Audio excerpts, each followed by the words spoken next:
So we need to talk about this pipelining in sklearn. So when you are building your machine learning model, it's a good habit to try to do this pipelining. So to put your model or to combine your functions in some steps and put it in this pipelining, it will be much better for um, you.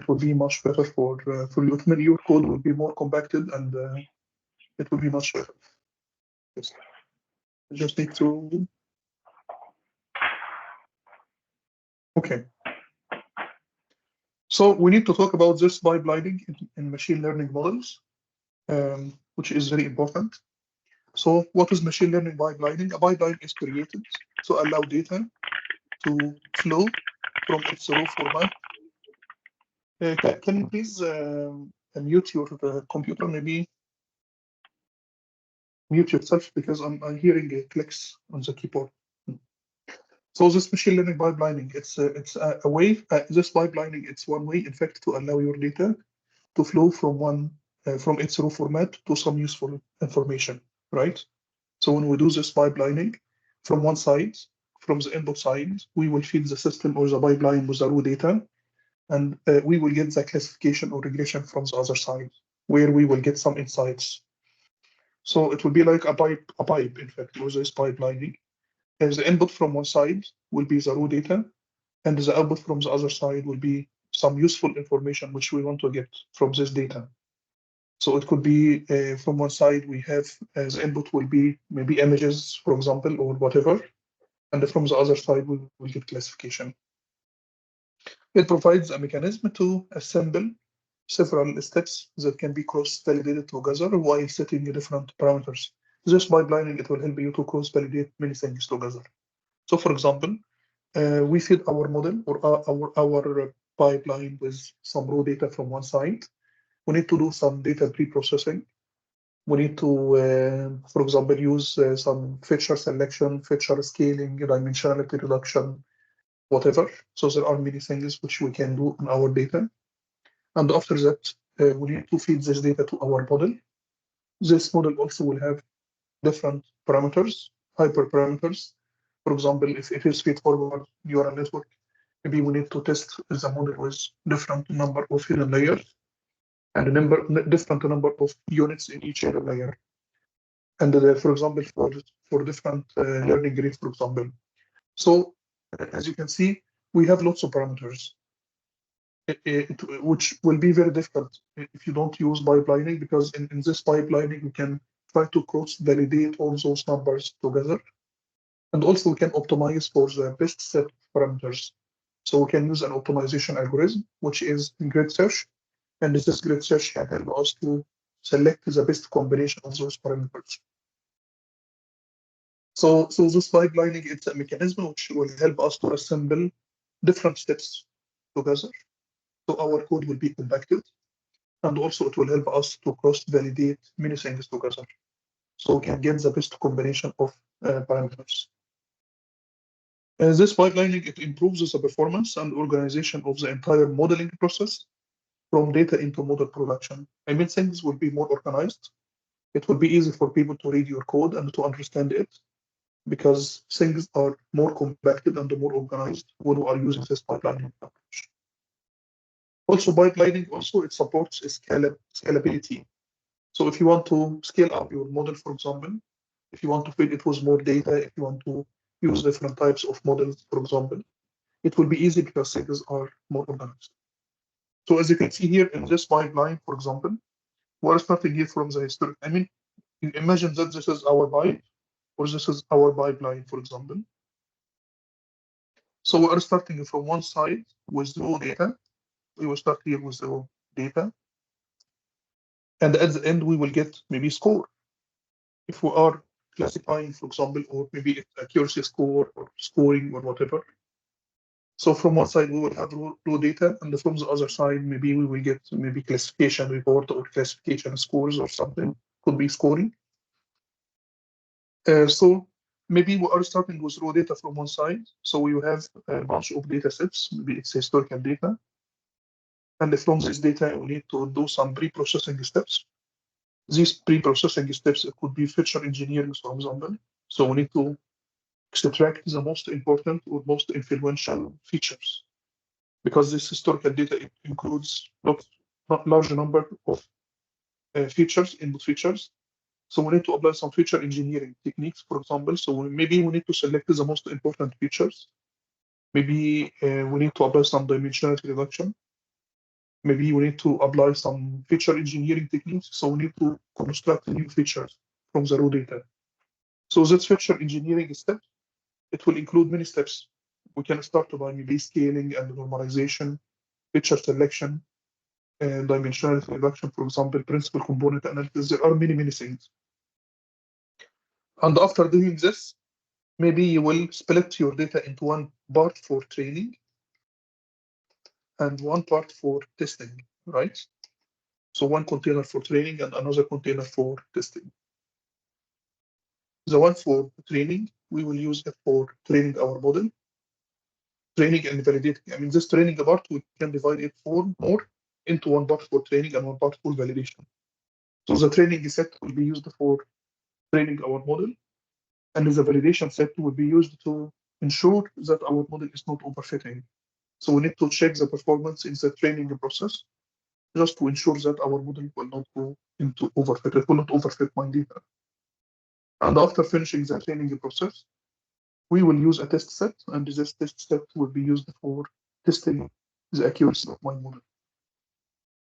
If you are happy with the performance of your model, you will go ahead to the deployment process, right? Where we deploy the model uh, for in real world setting. If you are not happy, you will go back again to this process again, right? Try to maybe look into your features. Maybe there are some features which you need to test, for example, and try to fine tune your model. So the feature engineering and the training process, it could take some time. And there are lots of hyperparameters here, for example. So maybe in the training process, I train my model with some set of hyperparameters. Maybe if the performance is not good, I need to test the same model with different set of parameters. So maybe I need to increase one, maybe number of hidden layers, and I need to maybe increase the number of hidden layers, a number of units in each hidden layer, for example.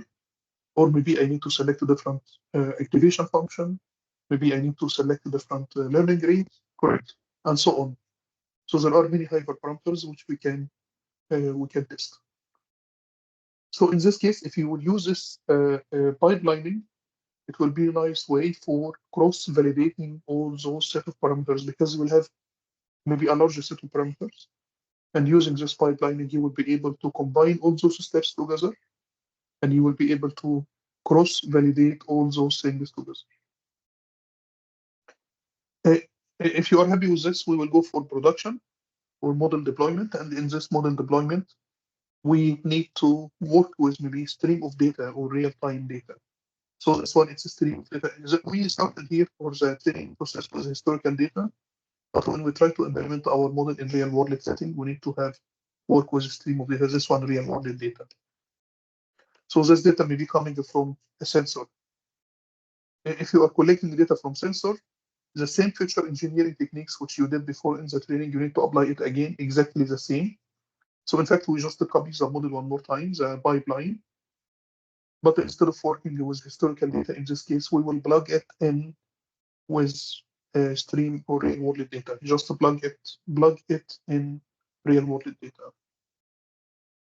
So we will connect our model with sensor data, maybe coming from cameras, for example, sensors, and so on. We will apply the same feature engineering techniques, and we will apply the same set of features to my model, right? Directly. We will pass the training because the model has been trained already. So we call it inference stage. Now we just infer. We will apply some input features, and we will try to calculate scoring. So usually in machine learning, we train a model with historical data, and after doing this, we just apply real world data to the model and try to calculate scores, for example. So the pipelining, if you want to create this pipelining, it's workflow. So make your workflow much easier to read and understand. When you do this pipelining, things will be much easier. your code will be, readability of your code and reproducibility of your code will be much better because it's more organized when you have this pipeline. So it will be easy for people to read your code, to understand the workflow, and maybe also try to maybe reuse it. So when you are doing a coding, it should be possible for other people to be able to understand it, good documentations, people able to understand it and able to apply it and able to modify it and read it and reproduce it. So when you have this working flow in the pipeline, implemented in a pipeline, it will be easy for people to deal with your code. But if your code is a mix of many things in a procedural approach or in sequential approach, it will be difficult for people to understand, and it will be difficult for you also to cross-validate many things together. But if you can use this pipelining, things will be much easier. So it also enforces the implementation and order of steps in your project, because as you can see in machine learning, we are starting from raw data until we build our model and deploy our model in real-world setting. So there are some fixed steps. So when you use this pipelining, you will be forced to implement the order and of the steps in your project. You will follow the sequential, this order or uh, logical order, right, of those steps. So it will be also easy for you, in fact, to understand things and to fix it in the future and maintain it in the future. Because sometimes you build a code and it works fine, but at some point in the future we need to retrain the model, fine-tune the model, maintain the code. So it will be easy, in fact, much easier when it is in this pipelining approach. It makes your work much more reproducible, easy. It will be easy for people to read and understand, and also to reproduce. If people want to reproduce your code, it will be easy for them to do so. The pipelining, it consists, in fact, maybe of 3 steps. One step called the transform, fit, and the predict. And in fact, those 3 steps, at least 2 steps we use in when we are building a machine learning model in Keras or sklearn, for example, we follow those 2 steps, fit and predict. So you build a model and you fit your model with the training data, correct? And after that, you will use the test set for predict. So usually we have this fit, model.fit, model.predict. We have 2 steps all time, fit and predict. We have here, when you are using this pipelining, we have one more step, which is a new one, which is transform, right? This transform. This transform, in fact, we just try to transform the data from its raw format into a format which can be used for model training and production. So you can say that pipelining consists of 3 steps: transform, fit, and predict. As you can see here, once you build your model, we have those transform. We apply this transform to the data from some scaling, for example. So you try to scale your data, for example, to normalize it or scale it, for example. So, for example, in normalization, we need all data points to have a mean of 0. So minimum value of 0, it's min max scaling, for example, if it is min max scaling. So we need to scale all our features from 0 to 1.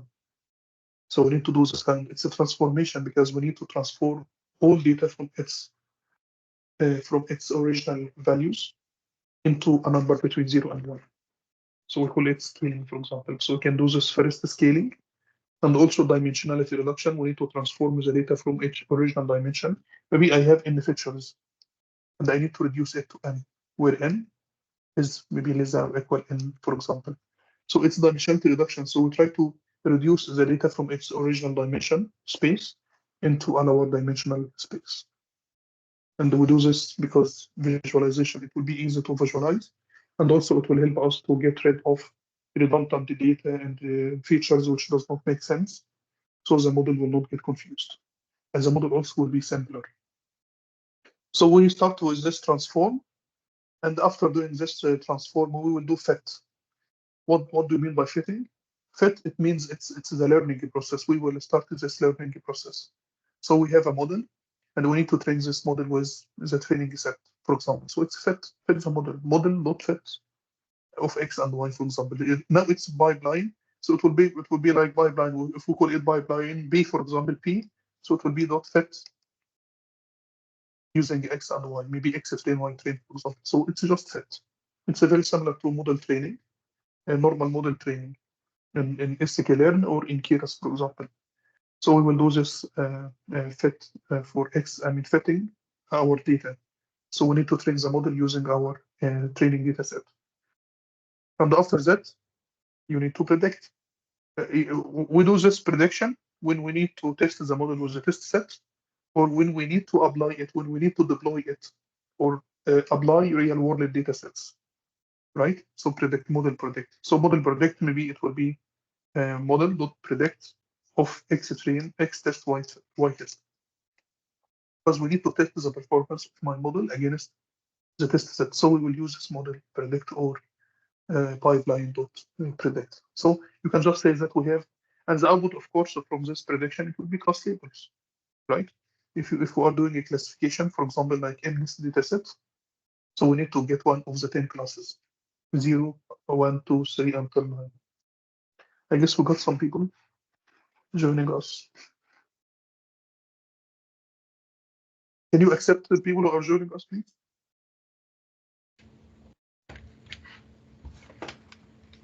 Hello?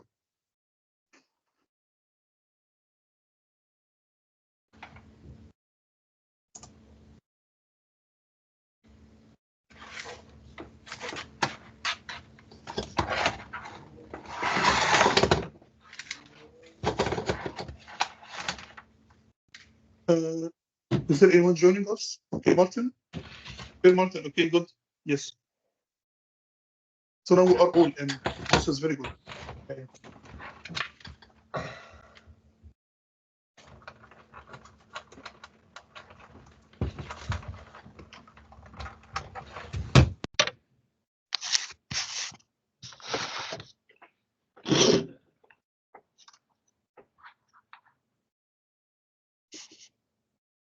Okay, so should I continue?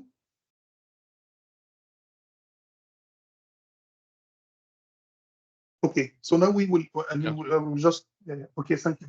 So I will continue. I will keep going. So after building your pipeline, we have those steps. So the first step will be transformation, and after that fit, and after that predict. So we have three steps, three main steps. We have seen those two steps before. In fact, when we are doing any modeling using sklearn or Keras, for example, we usually have this fit and predict all time. So just here now we have one more step, which is transform. And this transform, it's useful because it will help us to transform the data from its original format or form into a form which is more suitable for the training process. This transformation, it could be scaling, it could be dimensionality reduction, feature selection, feature engineering, feature construction, for example, and so on. And in this transform, we are working with the data. We call it pre-processing step, for example, or data pre-processing. After that, you will get a set of features. We will use a set of features for the training process. So after we select a model for training, we will apply, we will use fit. We will fit the model. We will use the training data set to fit the model. So we will train the model. And after that, we will test the model using predict. So the step which called the fit, it means it's a training process where we have an optimizer or learning process. This learning process, it will try to adjust the weights in a way which will minimize, for example, prediction error. So we have the fit, and after that we have predict. Predict, we will use this predict for testing the model accuracy. So after training your model using your test set, you will try to test the predictive power of your model, correct? So we need to see if the model is able to provide good accuracy with a new data set, which is a test set. And the output from the prediction, it will be the class labels. And maybe from those class labels and Y test. I mean, you see here this class label. So this is Y predict. I can call it it's Y predict. This one Y predict. From this Y predict and Y test, we should be able to, for example, plot confusion matrix, because confusion matrix is a way for assessing the performance of your model. Or maybe we can use Y predict and Y test for getting maybe classification report in this classification report, you will get lots of numbers which should tell you something about the model accuracy. So it's very important at the end to get something like a classification report. And if you are working with sklearn, we have very nice function called classification report. And this classification report, it will give you all numbers, which are important for checking the model accuracy. And also we have something called the confusion matrix. Also, you can get the confusion matrix. Confusion matrix is something also very important for classification problems. If your problem is regression, you don't need to get this because it's regression, not classification. So in this case, maybe you just need to calculate maybe mean square error, mean absolute error, and so on. So I need to here start with example using iris dataset. And the iris dataset, it's a dataset of some species, and it's 150 data points classified into one of three classes. We have three classes here. So we have maybe class 0, class 1, and the class 2. Class 0, I guess class 0, it's a Setosa. Class 1, it's a versicolor. And the class 2, it's a Virginica. And this data set has 4 input features. Those input features are sepal length, sepal width, and the betal length and the betal width. So in fact, the data set consists of, if I can put it like a matrix, Excel table, it will be like this one. We will have a table. So we will have 4 input features, right? I can call it X0, X1, X2, and X3, for example. And we have the output Y. The output Y, it's the labels. We can call it's the labels, our labels or classes. So we have some class 0, some are class 1, some are class 2, right? Each one of those is 50 data points. This one is 50, this one is 50, this one is 50 data points. So in fact, the length of the data set is 150. So it's like an Excel table, which consists of, or a matrix, which consists of 150 data points multiplied by 5 columns. The 5 columns are 4 features, input features, and the one which is the labels or classes. So here in this example, I will import this iris from datasets. sklearn.datasets. You can get it from sklearn.datasets. So in fact, if you want to use it, you need to import it. I mean, this is much easier way for dealing with it instead of importing it from Excel file. But if you want to get it from Excel file, it's okay. So you need to import datasets from sklearn, and you need to import this matplotlib.python plot for plotting, because we need to plot maybe those classes. We need to model it using a classifier such as a perceptron. We can do it with a perceptron. If you use a perceptron is designed, as we mentioned last time, for binary classification problems, right? You can use perceptron, you can use SGD classifier. SGD classifier, I guess it's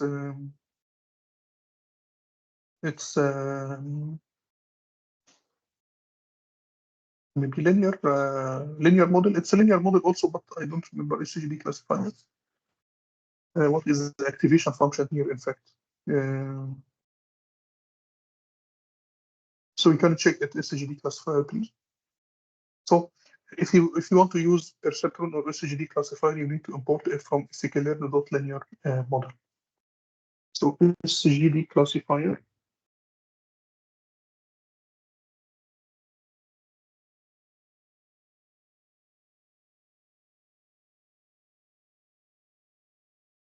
The problem, I don't have another skill, SGD.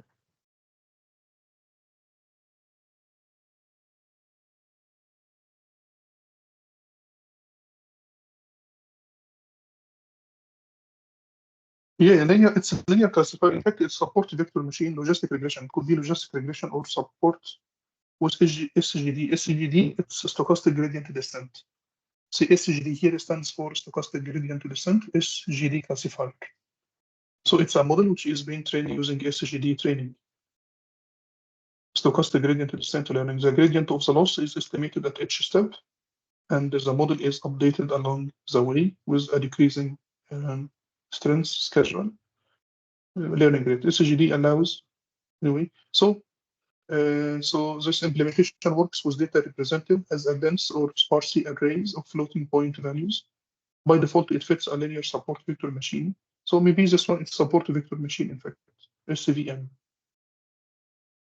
So this SGD classifier, it's any linear model. It could be support vector machine or logistic regression model, right? Which is trained using SGD. SGD stands for stochastic gradient descent. The stochastic gradient descent, it means online learning. So we train the model online using when you have data point. I mean, it's a point by point. I mean, last time also we talked about learning mode. So we talk about stochastic gradient descent and the batch gradient descent and the mini batch gradient, correct? So we have three modes, maybe, or two, maybe, the stochastic gradient descent and the batch gradient descent. Batch gradient, you can use batch if you can. Batch gradient, we use the whole data set as one batch. But if you have problem with memory, you can try to reduce the batch size. You can divide your data set or training data set into a number of batches.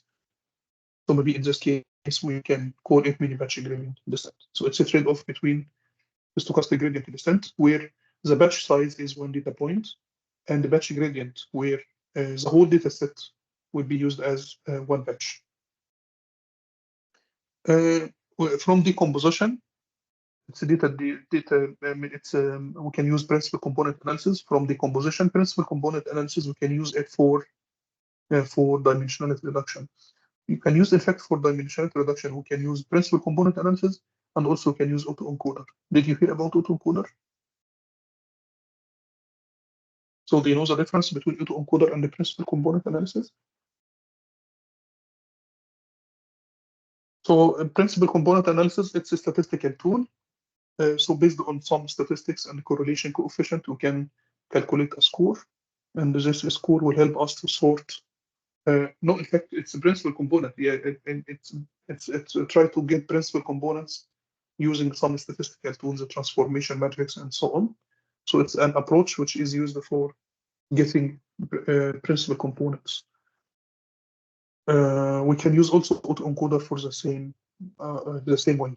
But autoencoder has advantage that it's feed-forward neural network, and it's unsupervised. And autoencoder, it's easy to integrate autoencoder with any model. So because the autoencoder could be the first layer of your model. So the autoencoder will receive the raw data, and it will lower the dimension into a set of principal components, and it will feed those principal components to the second layer.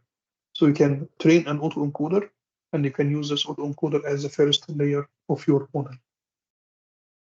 Autoencoders, it can be used for dimensionality reduction, and it can be used also as a denoising. So it can be used for removing noise from images or from data. From the pre-processing, you can import standard scalar and the minimax scalar. Standard scalar, we standardize the data, so it has a mean equal 0 and a standard deviation equal 1, right? Min-max scalar, we try to put the data between 0 and 1, right? So this is important. So those are steps which we need to use. So first, we need to load the data. So from this data set, we will load iris. You will get iris. Iris here, it includes the input features and the target values. So X will be the target features, will be the input features, and the target, it's a target feature or target features, which are labels, target features. So you can say that your data set will consist of two things. The first one, which is X, which is the input features, which will be used for, I mean, as we will apply those inputs to the model. We call it input features. And Y, which is the target feature. This target features, it's the labels which we want to predict. So in the training process, we apply X, we calculate Y predict, and we have the target features, which is Y. You need to calculate the error, so the error will be the difference between Y and Y predict. And you can use this error segment. You can feed back this error segment to the model layer by layer in stochastic gradient descent, for example, and try to adjust the model parameters. If you want to plot the data set against simple lens, as I told you here, The first two inputs, in fact, x0 and x1 are sepal lengths and sepal widths. So this one, in fact, it's x0 and x1. And the x2, it's the betal lengths and the betal widths. So here I'm just selecting the first two columns. And I will try to visualize the three classes against the first two input features. And as you can see here, we have brown class.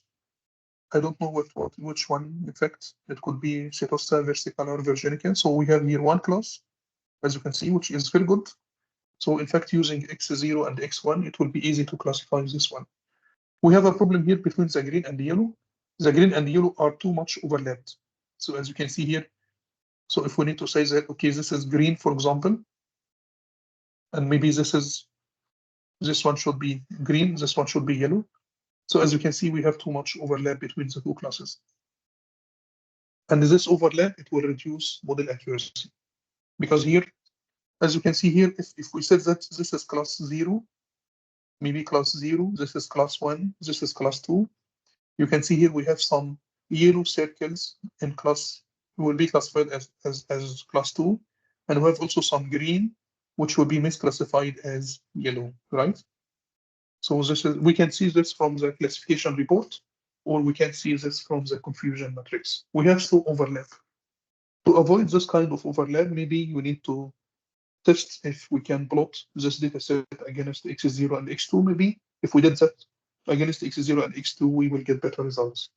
Maybe we need to do this against x2 and x3, we might get better results, right? So if you can visualize your data, you can play with this visualization tools. So scatter plot, whatever, right? And you can try to, we used here scatter plot to plot it. So just do this visualization to get some understanding of the problem and which classes we need to use. If the problem has small scale, this problem has very, very small scale because the data set is very small, it's 150 data points, and you have only 4 input features. So in fact, it's easy to select plot it against x0 and x1, x0 and x2, x0 and x3, again x1 and x2. You can do this, and at the end you will select the most important feature for the classification, and you can build your model. If you will use 2 input features for building your model, my perceptron will look like this one. So we will have a perceptron here, and it will has 2 inputs, right?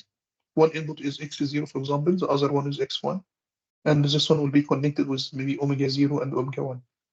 And we will have here a bias, which has an input plus 1 and the weight equal p. We will calculate weighted sum. We will get net value, and after that we will apply this net value to maybe threshold function, like this one, to get y predict, right? So my model will look like this one. So we use here maybe stochastic gradient descent to adjust the weights. If this function is not, if it's sigmoid, for example, right? This function should be something differentiable. It's SHD classifier. In perceptron, we use here this step function. We use step function. But in SHD classifier, we don't use a step function. We can use logistic regression function, sigmoid function, a function which is differentiable. Because if this function is not differentiable, you cannot use stochastic gradient descent. So we loaded, we got the data, we try to visualize the data. We have also a nice function in sklearn, which is called train test split. Train test split, it's important function because we use this function to split my data into two containers or two bags of data, 2 chunks of data. One will be used for training, we call it training set, and one will be used for testing, we call it test set. So this function, you need to import it from sklearn.model selection. And the input to this function will be your x, which are your input, which is your input features, y, which is my target features, labels, my labels. And you can use something optional. You can use random state equal, for example, 0 or equal 42. So this random states, I will tell you why we have it here. And also we have something called the stratify equal 5. Do you know why do we have random states inside here?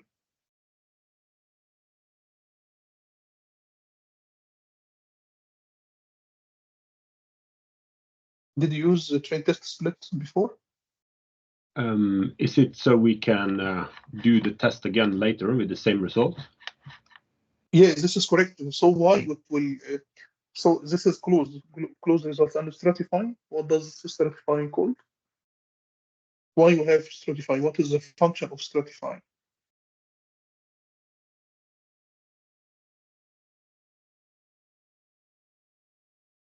Maybe it's for balance the data. Yes, very good, very good. To get balanced, I mean division. I mean when we split it, we need to get balanced split. So if you have number of classes, I want to ensure that all my classes are equally represented in the training and the test set. We can ensure this if you use stratify equal y. Stratify equal y, it will stratify y, which means when we are splitting the data into two classes or two containers, training set and test set, you see the output from this function will be x train, x test, y train, y test. So in fact, we want to ensure that my classes, which are y, because y is my classes or my labels, are balanced in the training set and in the test set. So you can get this by using stratify equal y. And random state, because this function, in fact, before splitting your data, this function will shuffle the data. So it will shuffle it, and after that, it will split it. So if you want to reproduce the same results, if you want to get the same test set and training set and the test set each time, when you run this code, you need to use random seed here. You use random state equal any number, for example. So in this case, you will be able to get the same training set and the test set each time. So this is very important.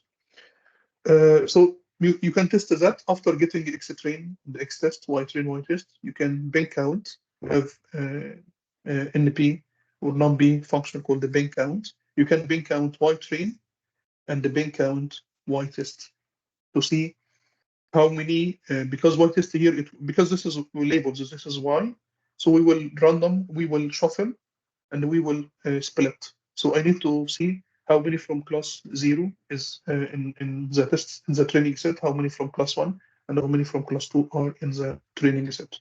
And it's the same when we do it for the test set. I need to count how many class 0, how many class 1, how many class 2 are in the test set. So as you can see here, this is the output from the function. So we split the data into training and testing. And of course, we'll have three classes here, 0, 1, and 2. So the output will be like this one. So 37 from class 0, 30, I mean, in the training set, it will have maybe 37 from this one, 37 from this one, maybe 38. This one also should be 37, in fact, right? And 13 from this one, 13 from this one, 13 from this one. So in this case, the three classes are equally represented in the training set and in the test set. So don't forget to use stratify equal y, because otherwise maybe one classes will be overrepresented and some classes will be underrepresented. Correct? So it will be a problem. Which means if I have more from class 0 here, imagine that in the training set, maybe I have here maybe 40, for example, from this one. And we will have less from class 4, and maybe 40 from class 1, and very little from class 2, maybe 20. Correct? So in this case, what will happen? The model will be trained with more class 0 and class 1 and not class 2. So when you are testing the model, maybe the model will misclassify many of class 2 as 1 and 0 because it didn't see many from class 2. So it will be more confused. It will misclassify many from class 2 as class 0 and class 1 because the model will tend to classify more into 0 and 1. So in order to have fair classifications, if you want to get a model which is not biased against one of those classes, it's important to try to have balanced split of those classes. Principal component analysis, I want to use here. This problem is very, very simple because we have only 4 input features. But maybe just to try to test this principal component analysis, I need to apply principal component analysis to those 4 features and to convert those 4 features into principal components. So we have here one argument or one parameter here we need to define, which is n underscore components. It's a number of components.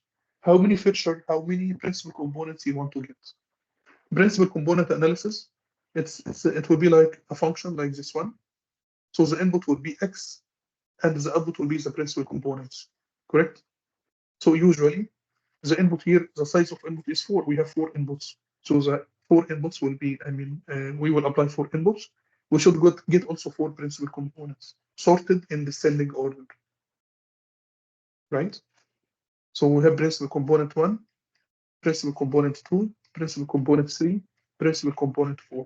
Each principal component will have also some sub-score, maybe score 1, score 2, score 3, score number 4. This score, it's how much explained variance, how much this principal component explain, how much variance each principal component explain, right?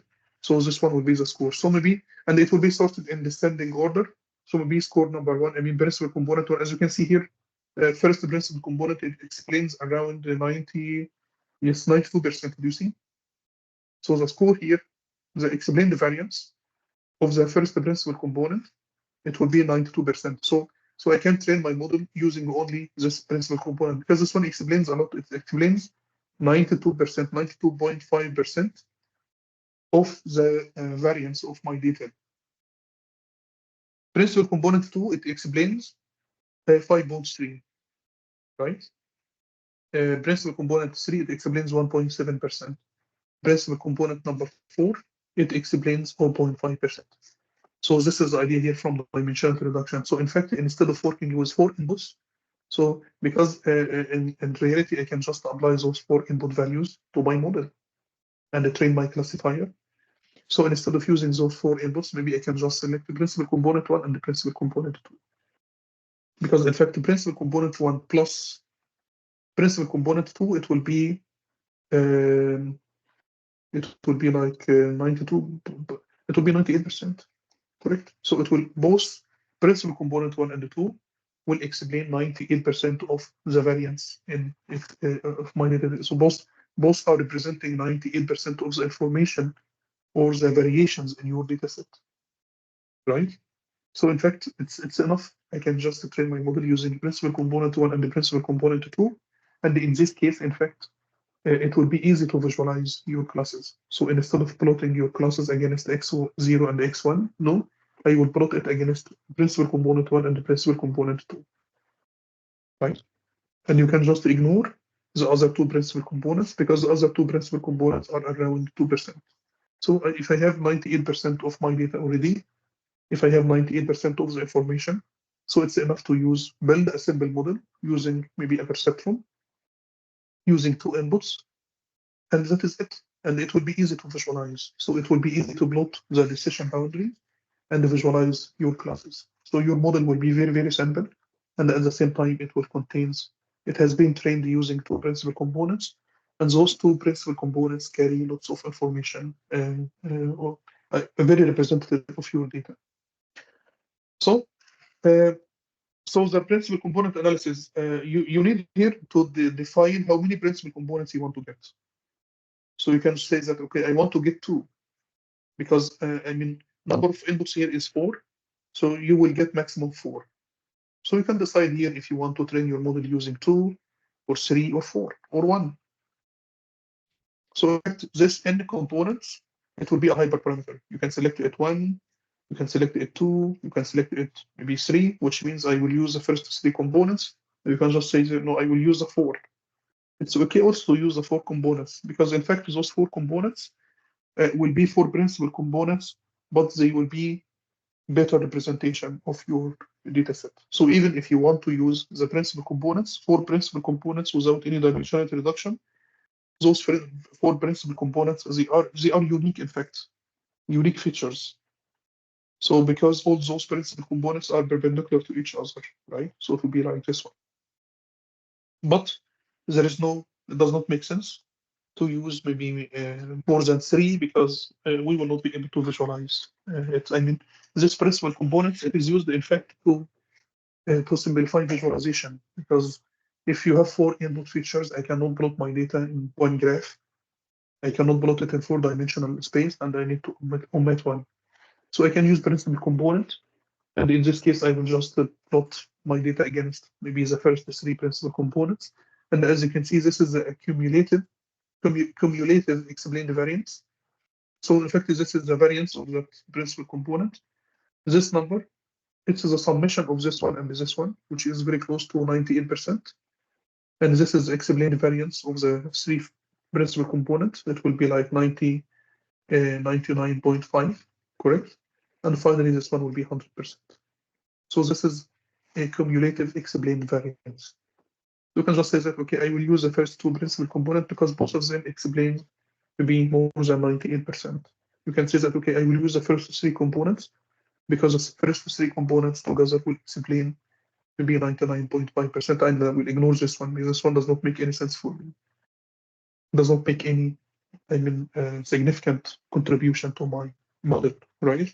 So it's much better to just use three components and build a model using these three components instead of four, because this one you can see the contribution from this principal component is very little, and also in fact the contribution from this one also it's very little. So maybe if I'm building a model, I will use the first two principal components, and in reality I can use only this one because this one also has 98%. So I can have a model with one input, and in this case maybe the model will be very, very simple, right? It will be. And it's important to simplify your model because we have in machine learning something called the explained AI, for example.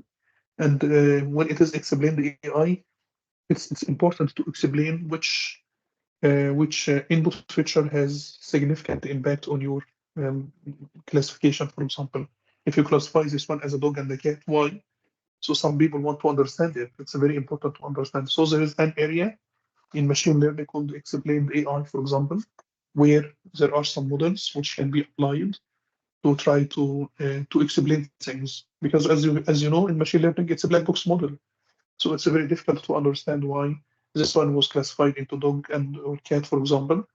But if we can build a simple model, it will be easy to relate things to each other, so we can explain things. Yes. So if you want to plot this explained cumulative explained variance, so first you need to define a principal component. You need to define number of components. As I told you, the maximum number here will be 4 because the number of input features is 4. So this one maximum should be 4. If you want to go for 3, it's fine. If you want to go for 2, it's okay. And after that, you will fit this PCA with your X data. Only X, not X and Y, just X, because it's unsupervised. When it is unsupervised, we assume that we don't have labels. So we will feed this principal component with only X. We will train it with X. You can get explained variance. It will be BCA dot explained variance ratio, multiply it by 100 to get it in percentage. So it will be like this one in percentage. And the total summation will be, the total sum will be 100%. So this is the explained variance. And also you can get total variance. So the total variance will be this explained variance dot sum, right? Multiplied by 100, for example. In fact, you don't need to multiply it by 100 because this one already has been multiplied by 100. So maybe this one we don't need to have this one. You just sum it. We have also a function called the cumulative sum, cum sum, and this one will add those variance together. So it will add the first one to the second one. So first we will have the first one. The second one will be the first plus second. The third one will be the third plus the previous two, and so on, until we have 100%. And you can plot this graph. You can have this cumulative sum graph. And it will go all time from how much explained by the first one until it goes to 100%. And it's up to you to decide if you want to use maybe the first two, the first three. It's according to the amount of explained variance.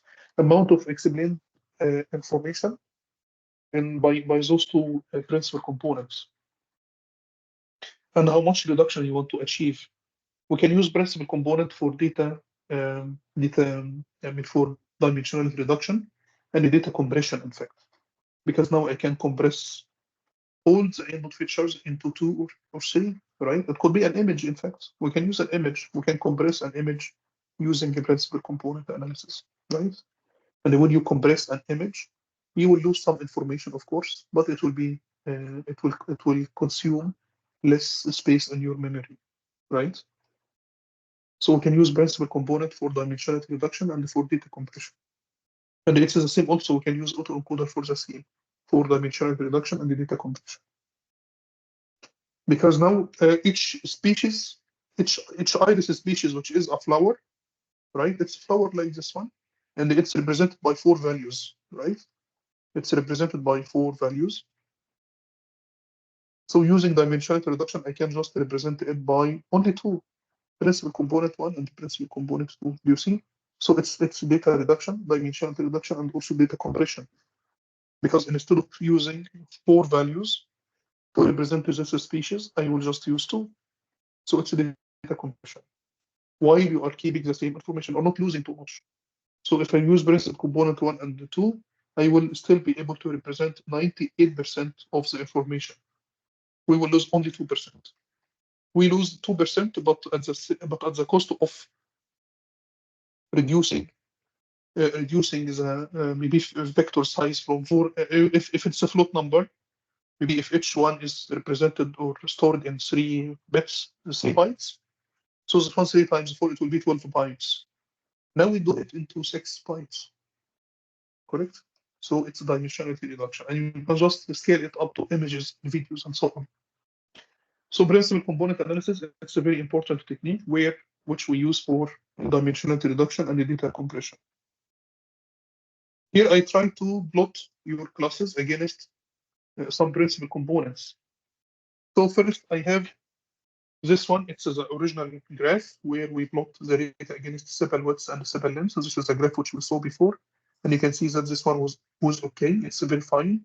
We have some overlap between the green and the yellow, right? We have some overlap here, which is the problem.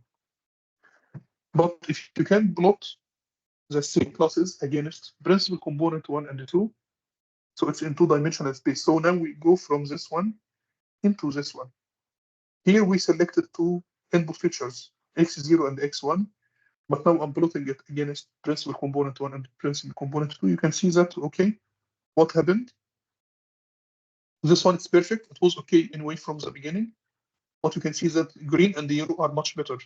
You see, green and the yellow are much better. So in fact, now we can achieve very good performance, except maybe 2 species which are located. But in fact, we can. It's much better. I mean, it's much better separated, correct? But also, in fact, if you can plot your data against maybe beta lengths instead of using sepal lengths and sepal widths, I can plot it against beta lengths and beta widths. Beta lengths and beta widths, it's x3 and x4, or x2 and x3, right?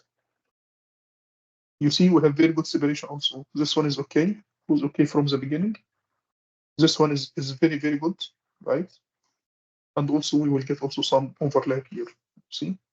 So we need, in fact, a complex model to define, because this kind of overlap, we can solve it if we can use a little bit complex model. But if you have a complex model, it might overfit here. We can get some overfitting. Overfitting, in fact, it's a problem because the model will try to memorize data instead of learning it. It will not be able to generalize, but it will be able to memorize, and we need to avoid it. So using dimensionality reduction, it's a good approach for avoiding this by simplifying the model. If you want to if you want to avoid overfitting, you need to select maybe simpler models. So as you can see here, this is data or the classes, the 3 classes against 2 input features. We have here 3 classes against another 2 input features. And as you can see here, this choice was not good choice. If we will select this one and this one, it was not good choice because too much overlap here. Maybe the accuracy here, maybe, I mean, the accuracy here could be 80%. If you choose different set of features, maybe you can enhance your results maybe to maybe 95%. So it's feature selection. Here we call it feature selection, which means we need to find techniques which can help us to select the best set of features. just feature selection. We can see it here in this problem because we have only input features. This problem is simple, but when your input features are larger set of column, it will be very difficult to do this. And you need to use a technique which can help you to automatically find a best set of or good set of features. So there are many techniques, and those techniques are based on some statistical tools also, some correlation coefficient, and it calculates a score from each feature, and it sorts them also from high to low in ascending order. And you can select the best set of features which can help you. So there are some techniques for, we call it feature selection. So this is feature selection, and this is dimensionality reduction. So we go here for principal component analysis. This is one approach. And we can go into that direction using maybe a function like select k-best. There is a function in sklearn called select k-best. Select k-best, it means select the best k set of features, subset of features. So we can say that it's a dimensionality reduction also, but it's not principal components. It's we reduce the dimension by selecting the k-best set of features, of input features. So if I'm using this approach here, maybe it will sort them according to this score. So it will tell me, okay, maybe beta length is the best number one, the highest score. Maybe the second highest will be beta width. And maybe after that we will get sepal width and sepal length. So in this case, I can look into the score and I can select maybe the highest two, the two features with the highest two score, for example. Or you can go for principal component analysis. The problem in principal component analysis, those principal components, we call it principal component 1 and the principal component 2, they don't have any physical meaning. So if you look here into sepal length and sepal width in centimeters, beta length and beta width, it's in centimeters. It has a physical meaning. So in fact, you can go to the garden and you can try to measure the length and the width of those species, beta and sepal. And so it has a meaning. But when you go to principal components, it does not have any meaning. You cannot say that it's principal component 1, it's in centimeter, and the principal component 2 in centimeter. No, no one knows. It's a statistical representation or vector of, it's better vectors, explain better variance of your data sets. So they don't have any meaning. If you want to use principal component, it's important when you are collecting data to feed it first to principal component, a block, and after that you will get BC1 and the BC2, and you will send the BC1 and the BC2 to your data. So for example, if the farmer goes to the garden and he measures species, he will get those 4 numbers. You need to feed those 4 numbers to BCA, and the BCA will convert it into BC1 and the BC2. Because when we train the principal component analysis, we are getting a transformation matrix. So each time you want to classify a new species, you need to multiply those 4 values which you measure from the film with the times the transformation matrix. You will get output as BC1 and the BC2. And after that, apply BC1 and the BC2 to your model. So you have, in terms of maybe memory, for example, you need to have more memory, more processing, because each time you need to multiply this vector with the transformation matrix to get BC1 and the BC2. And after that, you will use BC1 and the BC2 to apply it to your model, and the model will classify based on BC1 and the BC2. So it's like intermediate stage. Do you want to take a break, or we can continue?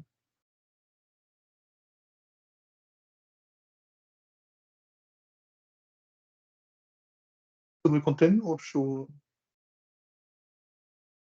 now we used 1 hour? Do you like to take a break, or? For me, it's the same. Okay, we can just continue, and after that we can take a longer break after this slides. Is it fine? Okay, good. So now we need to create our pipeline. And so in the last problem, in fact, I just show you some steps that you are collecting data, you are collecting raw data, you need to do some standardization, min-max scaling, for example, or min-max scaler, for example. You need to do some transformation, you need to do some maybe feature selection or principal component analysis, dimensional reduction. And after that, you will have a set of features. You need to use this set of features for training your model. So you need to split your data into one part for training, one part for testing, and train and validate your model, and so on. So now we need to have those steps in more compact way. We need to put those steps into a pipeline where things will be much easier for us. So in this case, we need to create a pipeline. And to create a pipeline, you need to import pipeline from sklearn.pipeline. So we have something called sklearn.pipeline. You need to import pipeline from that one. And at the same time, because we need to cross-validate, I mean, when we are building our pipeline, maybe I want to use principal component analysis. I will train a perceptron, and this perceptron, it has an initial learning rate. So I need to test my model. I need to train my model with maybe 3 learning rates, 3 different values. I need to test 3 or 4 different values. And also I will use principal component analysis, and I want to test the accuracy of my model using 1 principal component, 2 principal components, and 3 principal components, for example. So in this case, I need to cross-validate hyperparameters. So in this case, we need to use a function called cross-validate score. This one, cross-validate. You need to select it from model selection. And also I can select an optimizer. This optimizer will try to search for the best combination if you have different values. So I can use grid search. And this grid search, in fact, it will help me to optimize, to select a best combination of those hyperparameters. So first you need to define, so we need to agree that we need to import pipeline from sklearn.pipeline. We need to import a cross-validation score and the grid search cross-validation, grid search cross-validation. Those functions are maybe the main building blocks which we need to use in our pipe. I need to use in data pre-processing, for example, I need to use a standard scaler. So I need to define standard scaler. I need to define min-max scaler. So this is the first functions which we need to apply on our raw data. So I need to standardize my input features. I need all input features to have a mean value of 0 and a standard deviation of 1. So I need to apply standard scale. I need all my features to be a value from 0 and 1. So in this case, I need to apply min-max scaler. And after that, we need to reduce the dimension, because when we use a standard scaler, min-max scaler, we still have the same dimension. So the input will be 4 values. The output also will be 4 values, but standardized and normalized. So now those 4 values, I need to reduce the dimension from 4 to 3 or 2, for example, or 1. So in this case, I need to use principal component analysis. So we need to define principal component analysis. I need to test my model with, I need to train my model with a perceptron, right? So I will have a pipeline with a perceptron, and I need to test it with a support vector machine or adaptive linear unit. So in this case, I will use SCGD classifier. So I need to define here 2 models, right? We will have 2 models, a perceptron and adaptive linear unit. So the pipeline, it's very, very simple. You just need to give it a name, pipe1, for example, equal the function called pipeline. And the input of this function will be a number of steps, right? Those steps. Those steps, in fact, they will define the 3 main steps from transform, fit, predict, right? Do you remember? Transform, fit, predict. So those steps, you need to put them in this square brackets. First one will be min-max. I need to use min-max. So just give it a name here. Just is a name. This is your function min-max. I need to apply first. So you will get your raw data. First step, you need to apply min-max scaling. So I need to apply first min-max to the raw data. And after that, I will apply standard scaler to the output from min-max. So the output from min-max, it will be numbers in the range from 0 to 1. You will apply standard scaler. When you apply standard scaler, those values will have a mean value equal 0, standard deviation equal 1. This one will be its mean value. And after that, you need to apply, and when you are getting those features, input features, you will apply principal component. You will apply principal component, the output from this one will be principal component. So we need to select, if you need to select 2, 3, or 4, it will be hyperparameter. So the output from PCA, it will be principal component. And after that, you need to train your model, which one time will be a perceptron in one pipeline, and in the second pipeline, it will be adaptive linear unit. In the first time, we need to apply this perceptron to those 2 principal components or 3 principal components, and train this perceptron to classify a species into one of the 3 classes. So the first one will be the perceptron, the second one will be adaptive linear. So in fact, once you define a pipeline, we define the pipeline 1. If you want to create pipeline 2, 3, 4, 3, you just need to copy it. Just copy. So it will be easy, in fact. You don't need to repeat those process one more time, because those data pre-processing or transformation steps will be embedded into your pipeline. So just copy it. Just copy it and change, select new model. So now we have pipeline 1, for example. If you want to display maybe a step, you can just pipe 1 dot step 0, because those steps here we have many steps: step 0, step 1, step 2, and step 3. In fact, it consists of 4 steps, starting from step 1. If you want to see step 0, so you just need to type pipe 1 dot step 0. Step 0, it will give you details. So it's called, min-max. The function here called the min-max. And this is a function, min-max scalar. So min-max scalar with the default, because we didn't define anything here. As you can see here, we didn't define any parameters here. So we will get the default choices.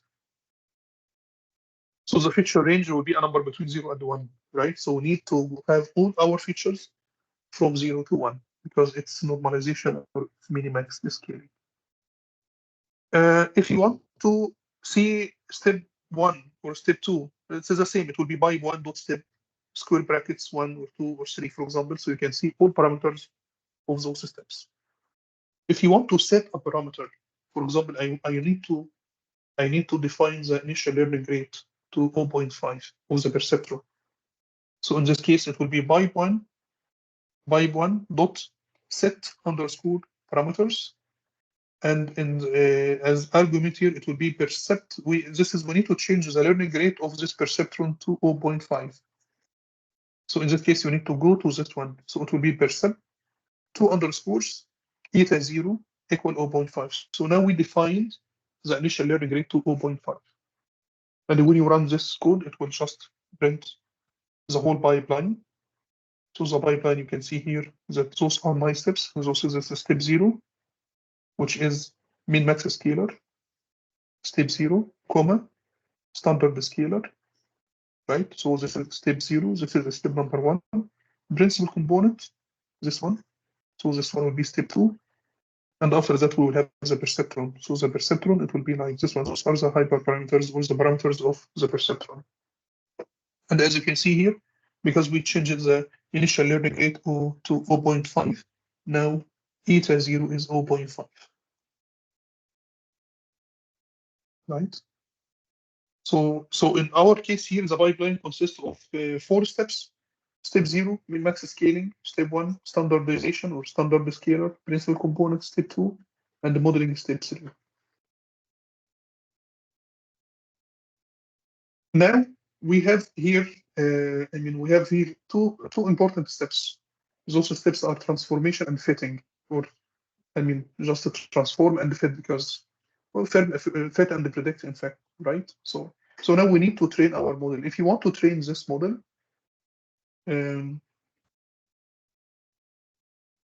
yes, okay, just for the principal component, if you want to change the initial learning rate to 0.2, for example, and the principal component, you need to get 3 principal component. So it will be set parameters. So it will be pipe 1 dot set parameters, principal component 2 underscore n underscore components equals 3, which means I need to train the pipeline using 3 components, 3 principal components. So I need to get 3 principal components from the principal component analysis step. So we just need to set the parameter. It's two values at the same time, comma, perceptron, 2 underscore, and this coefficient, which is eta 0, which is the initial learning rate. I want to change it back into 0.2. This verbose, if you want to make it true or false, you need to define it here. And after that, you can, if you want to train your model, so it will be pipe1.fit. So you will train it using xtrain and ytrain, right? So you will train your model using xtrain and ytrain. And if you want to get the score, of course, the training score and testing score. So it will be pipe1.score, xtrain, ytrain. It will give you the prediction score. And for the test set, test y set, you will get the testing score. Maybe this model will be trained for number of iterations.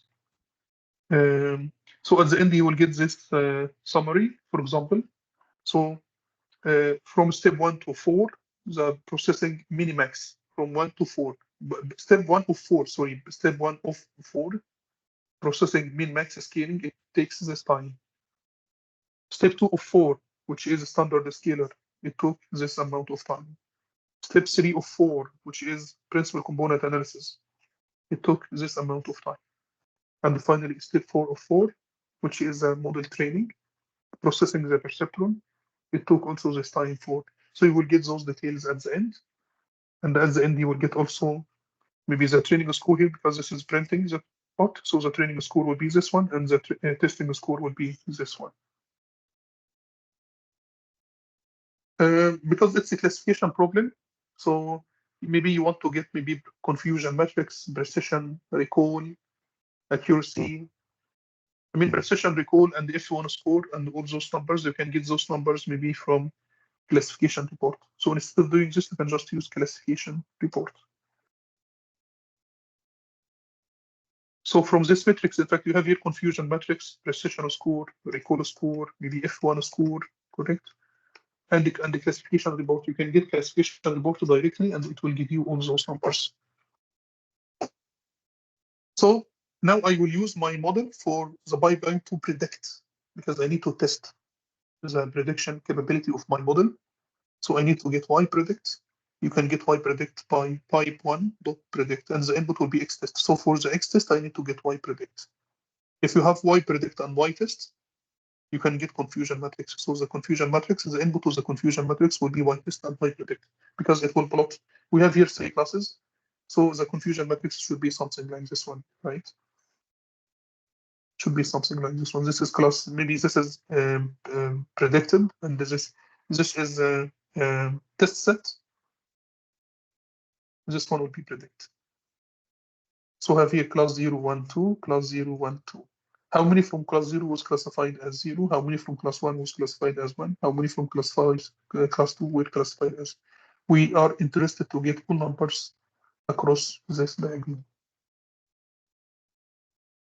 So you get confusion matrix. You can get, if you want to get precision score, also have this function precision score. The function, the input to it will be y test, y predict.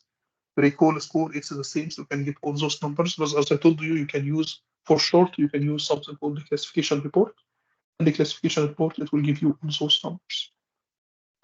So the confusion matrix of your multi-class classification, because this, we have here 3 classes. So we do it for the test set. So as you can see, this is the total true labels, and this is the predicted true and the predicted. From class 0, we have 13 in total. From class 1, we have 13. From class 2, we have 12. We got those numbers when we did the train test split. As you can see here in the confusion matrix, it means this one means the 13 from class 0 were classified as 0, which is perfect.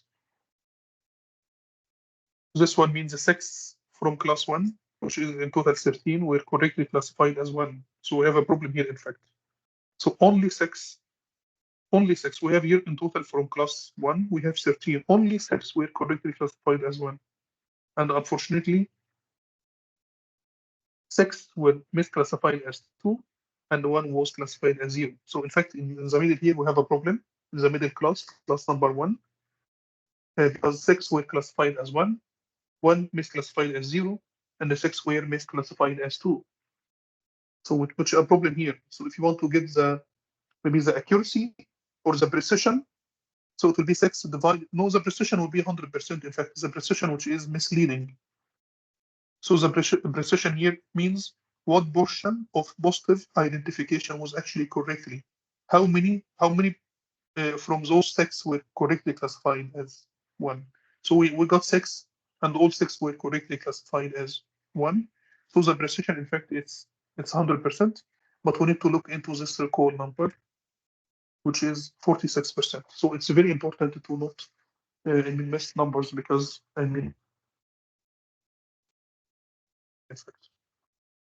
from class 12, all 12 were correctly classified. We got 12 from 2, and all those 12 were correctly classified as 2. So in fact, the recall of class 2 was 100%. For class 0 was 100%. We have a problem in class. We have only a problem here in class. We have also been precision here is not very good, because in fact here we have 13 plus 1, which is 14.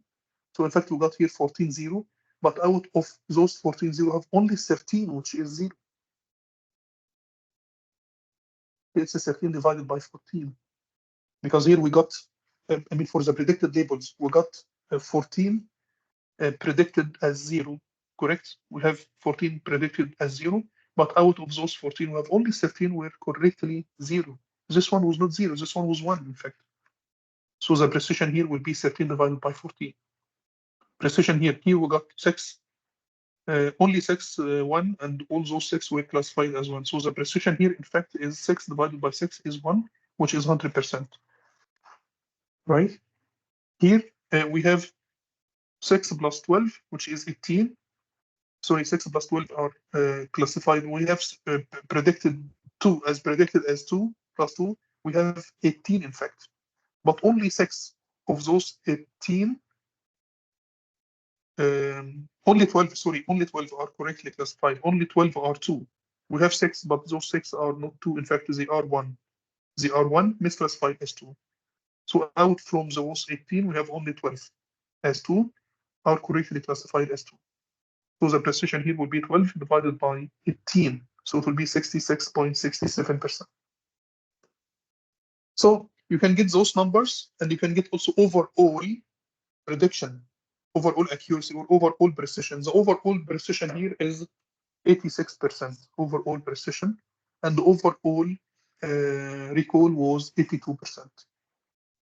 So this is the overall. Sometimes those overall numbers are not important. If you have multi-class classification, it's important to get those details, because those details, the number, it will tell you where the model is doing good and where the model is doing bad, right? And the overall accuracy of the model is 81%. 81%, it means it's in fact the numbers across this diagonal, because the numbers across this diagonals are correctly classified, right? So it will be 13 plus 6 plus 12. 13 plus 6 plus 12 is 19 plus 12. So it's a 31, correct? So in fact, it's 31 divided by 38 times 100. So it will be 81%, 81.5%. So this is the accuracy of your model. So precision, we explained the precision and recall already. So precision, it's a true positive divided by true positive plus false positive. And recall, it's a true positive divided by true positive plus false negative, right? So the precision, it's what portion of positive identifications was actually correctly positive. So how much from, here, and for example, in class 0, we got 14, but how much from those 14 are actually 0? We have only 13, so it will be 13 divided by 14. This one, precision for class 0. Precision for class 1, we got here in total 6 classified as 1, and out of those 6, we have 6 ones, correct? So it will be 6 divided by 6, it will be 100%. Class 2, the precision, it will be, we got here in total 18 species classified as 2, but out of those 18, we have only 12, which are 2, actually 2. So in this case, it will be 12 divided by 18. 12 divided by 18, it will be this percentage, right? 66%. And recall, the recall, it's what portion of the actual positive was identified correctly. So in total here, we have 13 0. Out of those 13 zeros, we got 13 classified as 0. So it will be 100%. For class 1, we have in total 13. But from those 13, we have only 6 classified as 1. So it will be 6 divided by 13. 6 divided by 13, it will be 46%. For class 2, we have in total 12. And 12 out of 12 were correctly classified as 2. So the percentage here, or the recall here, it will be 100%. So the confusion matrix, it's very important when you are working with multi-class classification problems or in general classification problems. So if you want to fit, and we did that for pipeline 1, you just need to do the same for pipe 2, because pipe 2 it's just a copy from pipe 1, except that we have different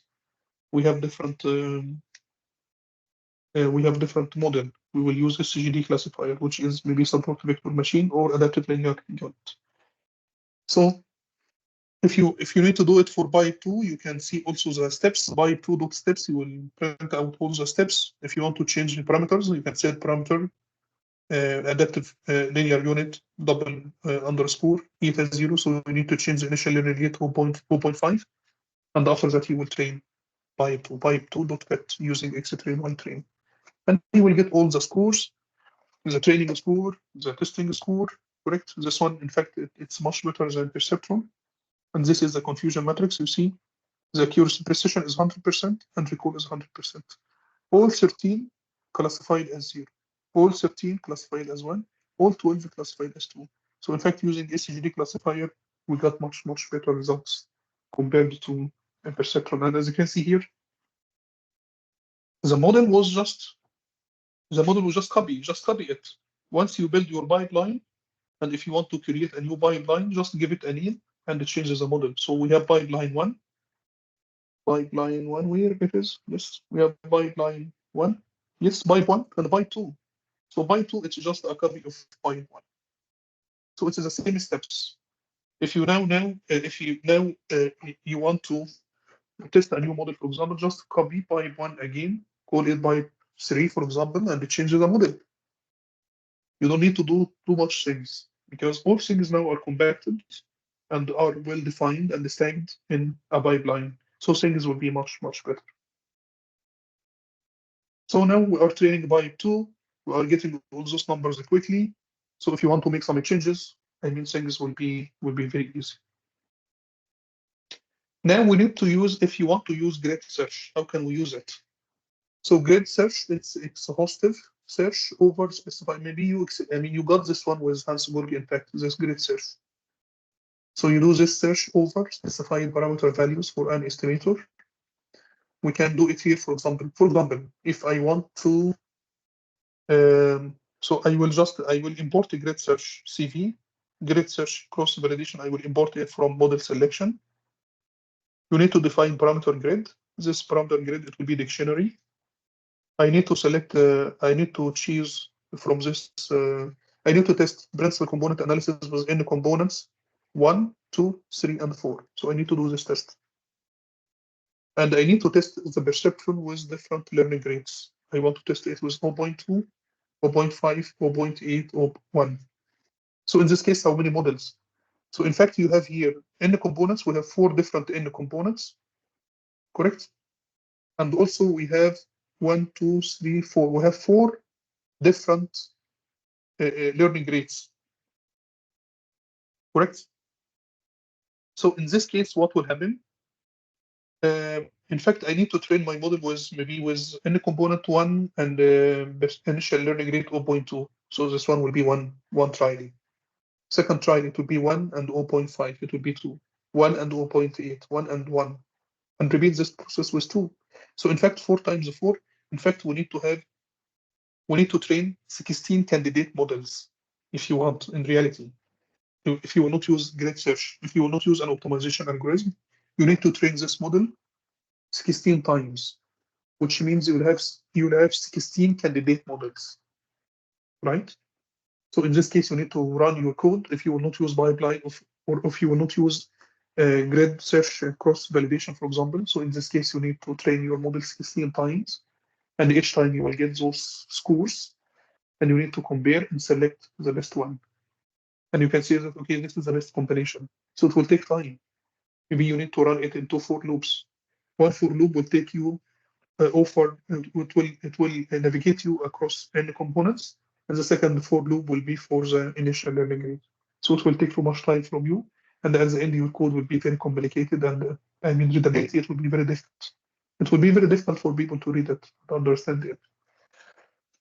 So if we can use this grid search, we need to use this parameter grid. So this parameter grid will be a dictionary, and this dictionary will have two inputs, maybe number of components and initial learning rate. And the grid search, it will be this grid search CV. The input to this grid search CV, it will be your pipeline, maybe pipeline 1, right? This parameter grid, equal parameter grid. Cross validation, this key fold equal 5, which means we are selecting a key equal 5. Key fold cross validation, so we are selecting here key equal 5, which means you will divide your data into 5 folds. The scoring which you want to use for, I mean, sorting or selecting the best combination, we will use, for example, accuracy. So I need to get the combination which will give me the best accuracy. You will do this, and you will grid search.fit. You will, I mean, now you are building your grid search. You have good setup. You need to fit it using maybe X train and Y train, or maybe X and Y, in fact, not X train and Y train. But in reality, you should just use, because it's a cross validation, correct? You can just use X and Y. And after that, you will get the best parameter according to the cross validation score. So it will be grid search best score. So the best score is 0.09110. So this is the best score, which is the best accuracy. I mean, last time when we trained the model, when we trained this perception, we got 0.8, I guess it was 80%. Because we tested the model with one set or one combinations. Initial learning rate was 0.2, and I guess any component were 3. So now we are testing it with many different values, and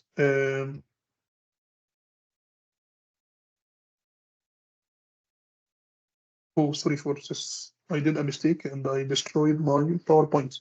So can you still see my? Hello guys, can you see me? Yes. I did something wrong, I guess, right? Yeah, just went out of the presentation so we can see the. Yes. Yeah. Okay, you can see it now, right? Now it's black. Okay, so because okay, now it's back. no slideshow, I need to select presenter view. So now you can see it. Yes. Okay, good. So when we did that, in fact, we got this cross validation score is 0.91, which is 91%. So we can achieve accuracy of 91% compared to 80% last time. The principal component, best parameters. So I got the best score. So the best score. So the best score was 91%. So we got best score, and after that you can get best parameters. So the best parameters are 3 for principal component analysis, and initial learning rate was 0.2. So now you got the best number of components, or best principal components. It's a 3, which means we will train the model using 3 components, and also the best initial learning rate was 0.2.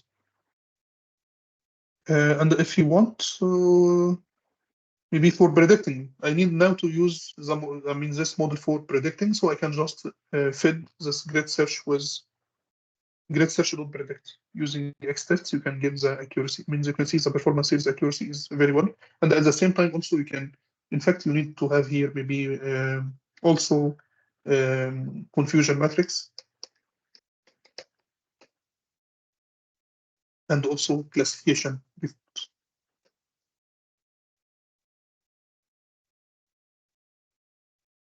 So the idea from this is it's a good habit to use maybe pipelining in machine learning models, because it will help you, in fact, to be more efficient, very, very efficient, and your work will be more organized. And the things will be easy for people to read it and understand it, and it will be very professional. So I have noticed that many people don't use pipelining, although they are talking about pipelining in their writing. So maybe people are writing an article, for example, so they are talking about the machine learning pipeline, but in implementation, they don't use pipelining. Pipelining, it's a very nice tool, and it's a good habit if people can just use it when they are writing a code. It will make things much easier. Yes. So do you have any question for that part? We finished that part, and the next part we will talk about maybe evaluation, and we will talk also about maybe sklearn, and we will see how much time we will have until 2 o'clock. So we will finish now, and you will take maybe a break. We can start again at 11. But if you have any questions, please, you can just ask me. Do you have any question for that part? No. Okay, this is very good. So now we will take a break. I will mute myself, and we will take a break, and we can start again at 11. Is it fine? Okay. Okay, thank you. If you don't want to have a break, just let me know. No, a little break would be nice. Yes. Okay, good. So in this case, we will start at 11.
Hello guys, can we start again? Yes. Yes.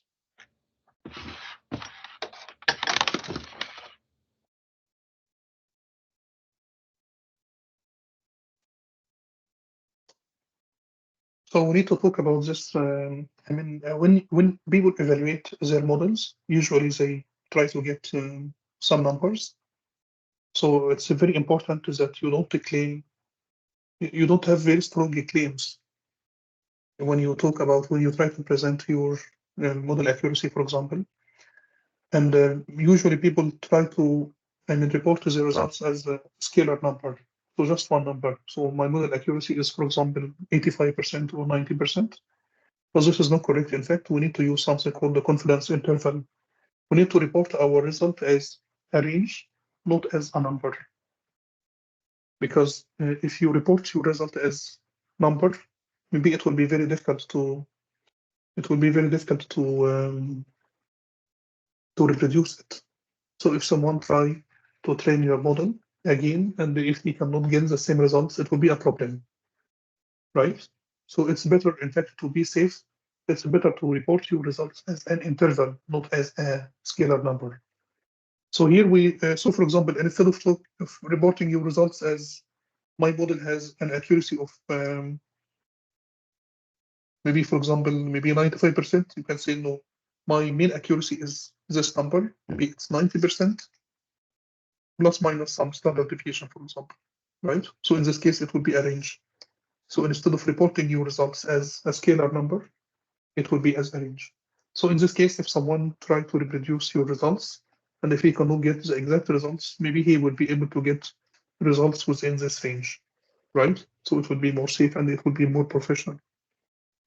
So we use this one when we are reporting model accuracy. So it's important to report the performance of your model to your stakeholders. And of course, they are expecting your model accuracy on new data, not on the test set, not on the train set, but on the test set. So they are expecting that when they are testing your model or deploying your model in real world setting, for example, that they will be able to get these results on new data. And it's better to report this in the form of an interval rather than a single value. Important to just report it as an interval rather than a single value. Report the classification accuracy of the model alone. For example, that, okay, my model has an accuracy on a test set is 80%. It's a common mistake because when it is 80%, maybe people, when they try to reproduce your results, will not be able to achieve these results. So if I got your model, for example, and I tested it with my data, and I found that I tested it with 20 data points, new data points, and I found that the accuracy is maybe 75%. So in this case, it's bad, in fact, that we cannot get 80% as you promised, because you promised that people can use your model on a new data and they can achieve 80%. But people cannot achieve this number, right? So it's a problem. And there's a problem, in fact, it's in how we report and communicate our model accuracy to different stakeholders. So instead of reporting it as a single number, we need to use maybe confidence interval. And the confidence interval provides robust indication of your model skills or performance by providing a range where the true model accuracy may lay outside that range. It could be outside the range, in fact. When we report this confidence interval, when we say that we are 95% confident that it will lie inside the range, using this 95% confidence interval, it means we can provide an interval and we can claim that we are sure that by 95%, your accuracy will lie within this interval. But also, we still have 5% that it could lie outside this interval. So if you are testing a model, maybe 95 times out of 100, we will get this results within this interval, correct? So this interval, it will be mean value plus minus maybe some variation or standard deviation.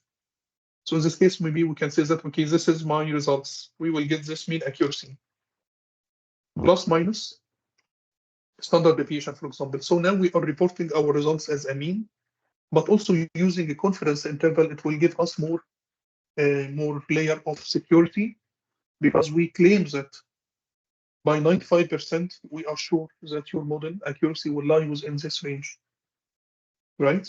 But we still have 5%, it could be outside this range. So confidence interval provides robust indication of your modeling skills or performance while providing a range where the true model accuracy may lie outside that range. But we can claim that we are 95% confident that it will lie inside that range. Right.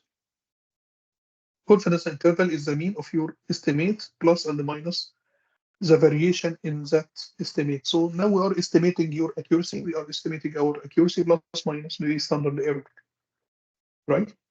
This is the range of value you expect your estimate to fall between if you redo your test within a certain level of confidence. So if you repeat testing your model, we are sure that maybe if you did that 100 times, so we can claim that 95 out of 100, your results will be within this range, will be within this interval, and only 5% outside it. So if you construct a confidence interval with 95%, you are confident that 90 out of 100 times, 95 out of 100 times, the estimated accuracy or the error will fall between the upper and lower bounds of this interval, right? So which is very good. So I can give you an example here.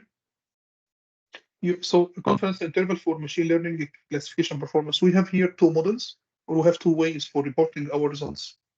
On the left-hand side, you can see that we have model 1, model 2, model 3, and this is in y-axis we have the accuracy. So we said that model 1 has an accuracy of this level, and it's a scalar value. It's 89%. Model 2 has 79.5%, and model 3 has an accuracy of 95%. So it's number. It's a very dangerous effect because if people try to if people try to reproduce your results, I'm sure that they will get different values. Even if you will test your model with different data set, you will get different values, right? It's not sure that you will be able to get the same numbers one more time. Even if you are using, because we use random seed, in fact, when we divide the data into training and testing, but when you produce or put your model in production, people will use a model with their own data, right? So we should be able to get, reproduce your results. We should be able to get the same accuracy which you are claiming. So if you are reporting it as a single value, it will be very dangerous because it's be very difficult to get the same numbers. But it will be much safe if you can use confidence interval and you can report your results within interval. So we can say that, okay, we are 95% confident that you will get your accuracy within this range. 95% confident, not 100%. If you want to be 100%, maybe this one will be much larger. Maybe it will be like this one, correct?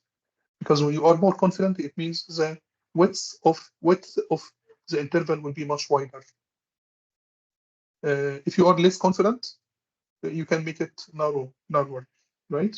Shorter. So here also it's the same. We are 95% confident that your results will lie within this range, right? So it will be like a mean value. We will have here mean value plus minus maybe variation or standard error or something. Upper bound, and so this one will be the upper bound, this one will be the lower bound. The upper bound will be this mean value plus this variation, and the lower bound it will be mean value minus. So you will be within this range. So we are 95% confident that your accuracy will lie within this interval. So this is the model also. So in fact, when you look into the left and right figures, you can see that the one in the right with confidence interval, it's more professional and more logical.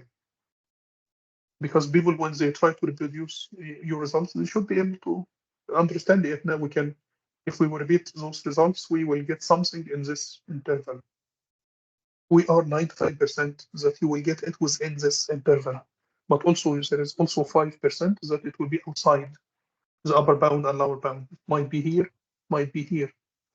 But if you repeat this test, if you will do this test 100 times, we will sure that 95 out of 100 will be within this range, right? We will get all those results in this range. So creating this confidence interval, it's very, very important. And it's a very important way for communicating your results with different stakeholders. So how can we create this confidence interval? You can report your classifier accuracy in the form of this p plus minus delta p. So it's mean value plus minus some variation. And the formula for the confidence interval, it will be the mean value. So it could be this mean accuracy or mean prediction error, whatever, plus minus z, which is a confidence level. This one, it is a confidence level. This number for 95% confidence, we can get this one. There are some tables where we can get this z value. So there are some tables for 95%, you will get different one z value. Maybe for 90%, you will get another value. When it's 90%, which means you are less confident, correct? So maybe this you will get smaller z value because the interval will be less wider. So when you are not very confident, it will be less it will be not wide, very wide. When you are very confident, it means the width of the interval will be much wider. So there are some tables where we can get this constant value from the table for 95% or 90% or whatever. And we just need to calculate here something called the standard error. This one. Standard error, it's standard deviation divided by square root of n. N is a sample size. So in fact, you just need to calculate this mean value, and you need to establish this confidence interval, right? And this confidence interval, it will be plus minus z, this confidence level value multiplied by standard error. This one we call it standard error. To get z, you need to get it from some special tables, and the n is a sample size, or test sample size or test size. We can use, in fact, mean plus minus standard deviation. So instead of using this confidence interval, we can use also mean plus minus standard deviation. It will be also more professional than using a single value. Standard deviation, it's a measure of variability about the mean. So it will be something mean plus minus value. So in this case, we will create an interval. Mean plus minus standard deviation is the most common descriptive statistics which is used to describe maybe classification accuracy or your system variability in the classification accuracy if your data follows a normal distribution. So we are assuming that your data follows normal distribution. So mean plus minus standard deviation is the most descriptive, most common way or most common descriptive statistics which is used to describe the variability in your classification accuracy. So your classification accuracy, it will be mean accuracy plus minus standard deviation. So you cannot say that, okay, my accuracy is 90%, but you can say, no, my accuracy is 90% plus minus 2% or 3%. So in this case, you will create an interval. So in this case, we should expect that you can get an accuracy maybe from 87% to 90, maybe 3%, right? So we can create an interval. If you want to calculate mean and standard deviation, we need to mean value. In this case, we need to train the model several times. So I need to train your model and calculate the error or the accuracy and the precision, and then repeat this process n times. I need to repeat this process several times so I can calculate mean and standard deviation. This n times, in fact, there are some statistical, maybe 10 times or 13 times. I guess minimum time, minimum n should be 13, I guess, to get some significant results, which has some significant meaning, in fact. I need to check this one. What is the minimum n times? But in this case, you just need to repeat. So if you are building your pipeline, you don't need to use random seed, because if you will use random seed each time, you will get the same results. So you don't need to use random seed, disable random seed, right? Don't use random seed when you are splitting your data into training and testing. Don't use random seed. And also when you initialize your model, you don't need to use random seed, because random seed, it will force you to follow the same random values. You will generate the same random set. So you will initialize your weights using the same random values each time. So just to try to avoid this. And in this case, each time when you train your model and test your model with a test set, you will get different accuracy, different precision, different recall. Keep those numbers, repeat this process n times, and at the end, calculate mean value and calculate standard deviation. So standard deviation will measure how far the accuracy of each individual model from the true mean. right? Standard error, it's in fact, it's just standard deviation divided by square root n, right? We have a problem here. Here we are repeating the training process n times. N here, in fact, is the sample size. So this is a problem here, sample size. So this one should be n small. So just don't mix it, please. So standard error will be standard deviation divided by square root n. So it will be square root, the standard deviation square, which is the variance divided by n. So this one will measure how far the estimated mean accuracy from the true mean accuracy, right? Standard error is smaller than standard deviation because standard error equal standard deviation divided by something. So it's normal that it will be smaller, right? Standard error will be smaller than standard error. So you need to train your model n times using a different random seed and calculate the accuracy with the test set each time. Then you need to calculate mean accuracy and standard deviation, right? Larger standard deviation is an indication of larger variation in your accuracy. So maybe someone, he will train his model and he will report his accuracy. His accuracy will be like this one, will have a mean value here and very large. I mean, the window is very large. Someone else says accuracy is like this. So which one is better from your point of view? This one or this one? Left or right?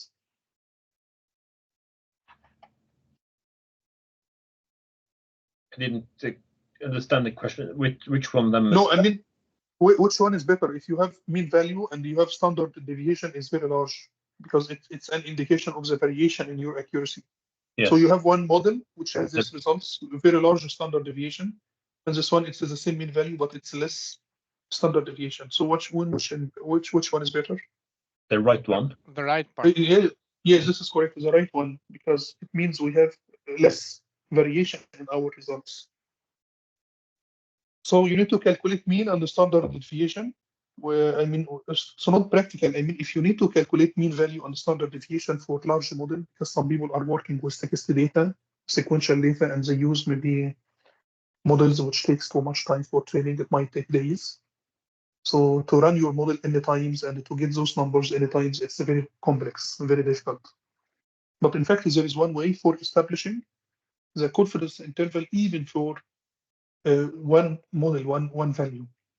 You will need to repeat the training process many times, but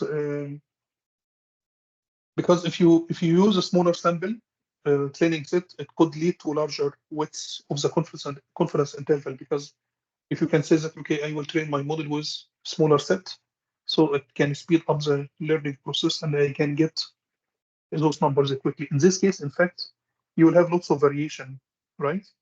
Because it will lead to large widths of the confidence interval, because each time you will get very different accuracy. So you will get a mean value, but the variance will be very large.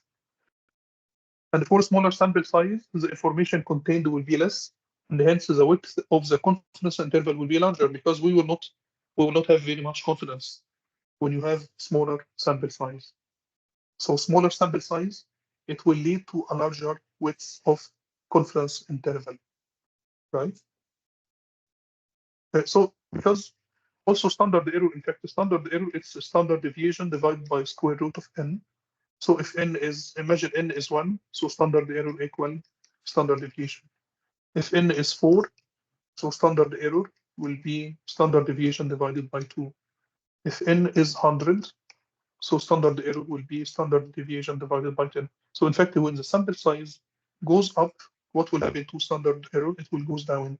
So the width of the confidence interval will be much smaller. It will not be that wide. So we will have more confidence. So in fact, when you increase the sample size, we will get much better results, and the variation in your results will be much less. The interval becomes narrower when sample size increases. Similarly, larger SCD will lead also to larger confidence interval and vice versa. Of course, because SCD, in fact, when you have large SCD, standard error also will be very large. So when SCD goes up, standard error also will goes up. So the confidence interval will be much larger, will be much wider. The interval becomes wider when confidence increases and vice versa. Yes? as the interval becomes wider when confidence increases and vice versa. Yes, this is correct, because also we will multiply z multiplied by standard error. So if z value increases, what will happen? The range will increase, and z also will increase when confidence increases. The interval becomes wider when confidence increases and vice versa. I don't know. I'm not sure about this one, in fact. The interval becomes narrow when sample size increases, correct? No, in fact, I think this one is not correct. In fact, this one should be narrow, correct? Because if I'm 100% confident, so it should. Oh, okay, this is correct. When interval becomes wider, the confidence increases. This is correct. Sorry for this. So, for example, when you are 80% confident, it means it's a shorter. In fact, it's narrow. In fact, it's like this one. So I'm just 80% confident that you will get accuracy in this interval, and 20% outside. But if it is large, no, in this case, in fact, we are confident by 100% that your results will be within this one. So I can say that my confidence interval will be for 99%. So in this case, it should be wider, because anyway, you will hit inside, right? So in fact, this one is correct. So how can we calculate confidence interval? We need to assume that my data came from normal distribution. And in this case, confidence interval will be computed using this formula. So it will be the mean value plus minus z multiplied by standard error. Mean x it's the mean accuracy for the test set. It could be the test set accuracy. So it's accuracy for by test set, right? And z is the number of standard deviation, and the standard error is a standard error. This z is the number of standard deviation. We will get this one from tables. So for 90% confidence interval, you will get some z value. For 95, you will get another value. For 100%, you will get a third value, so on. Standard error under normal approximation can be computed using this formula. Standard error will be square root of 1 divided by n multiplied by accuracy times 1 minus accuracy. In fact, it's accuracy multiplied by error.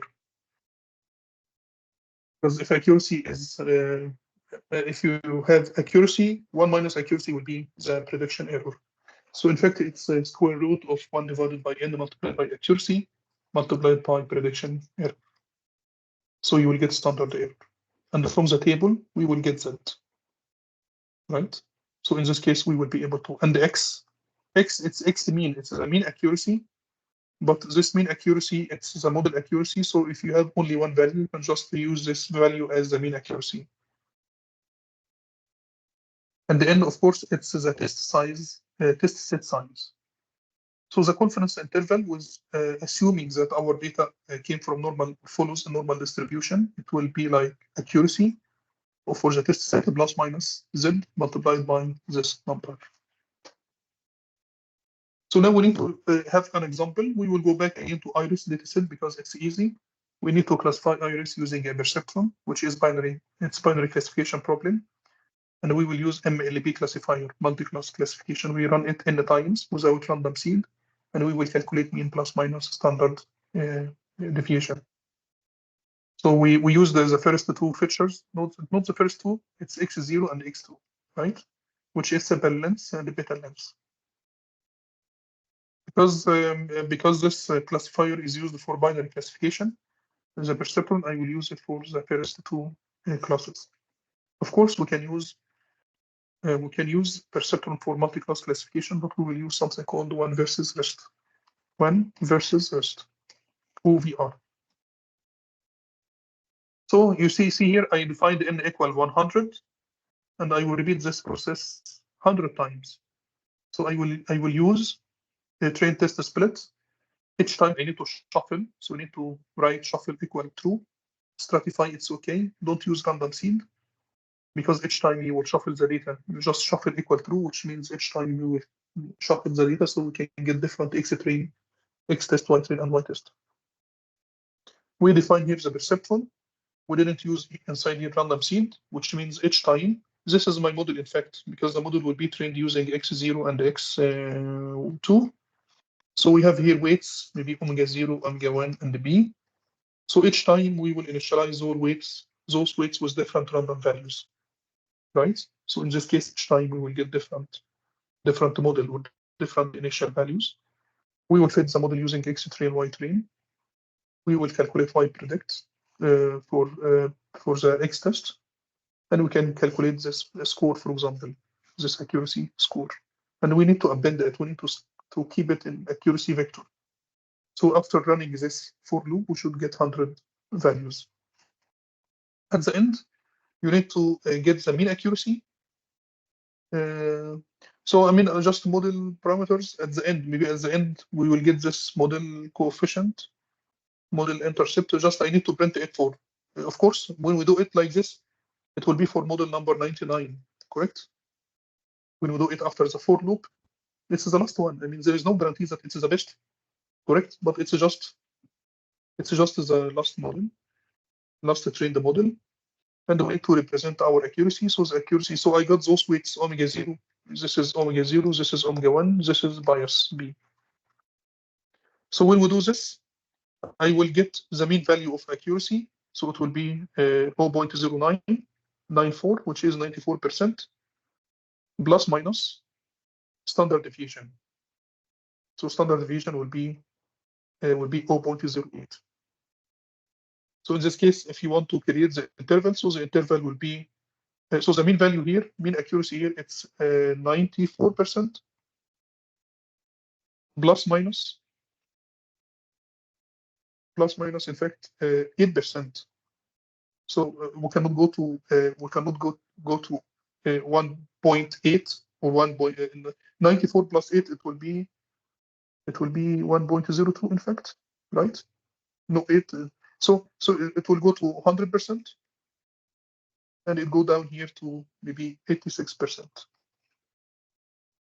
You can go to more than 100%, right? So it will be like this one. So in this case, we can report our results as this one. So don't need to report a single value, but you need to report a range of values. So you can say that, okay, my accuracy now, my average accuracy is 94% plus minus, I mean this 8%. So it's 94% plus minus 8%. Right? So the range will be from 94 plus 8, which will be 100.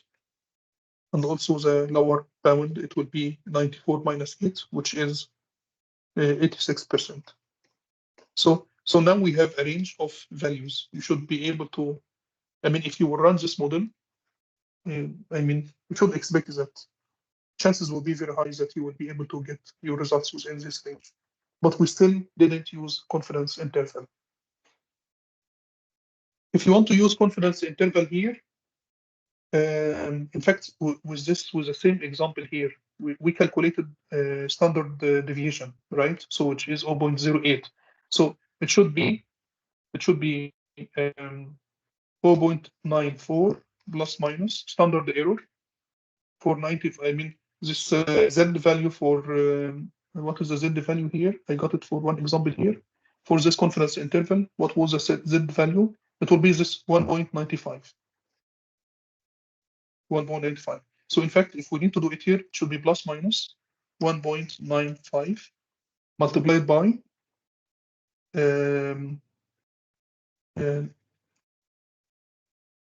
standard deviation divided by square root of n. So it should be standard deviation, which is 0.08 divided by square root of n. What is the test set size here? I'm testing it with X test. What is the X test? I don't know. What is the X test size? It's 25%. Test size 25%. So I'm using 100. So it will be the 25, right? So it will be divided by 25. So in fact, this one will be 94 plus minus 1.95 divided by 0.08 divided by 5. Can you calculate this number, please? It will be 0.094 plus minus. I need to calculate this number. So it will be 1.95 times 0.08 divided by 5. So it will be this number. 4.03. 0.0312. Yes, 1, 2. So just, I mean, put it into digit, so it will be 0.03. So in this case, my range will be like this one. It will be maybe a number. I have this average value here. This one will be 0.97. This one will be 0.091, correct? So now we are confident, we are 95% confident that you will be within this range. You will get an accuracy within this range. And of course, it could happen that you can get an accuracy outside it. So if you repeat your results maybe 100 times, 95 times out of 100, it will fall within this range. Correct? Yeah, a question there.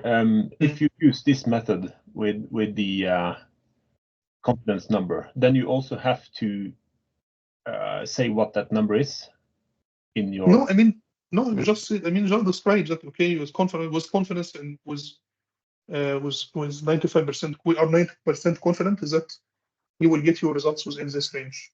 Just mention. You don't need to go into details, right?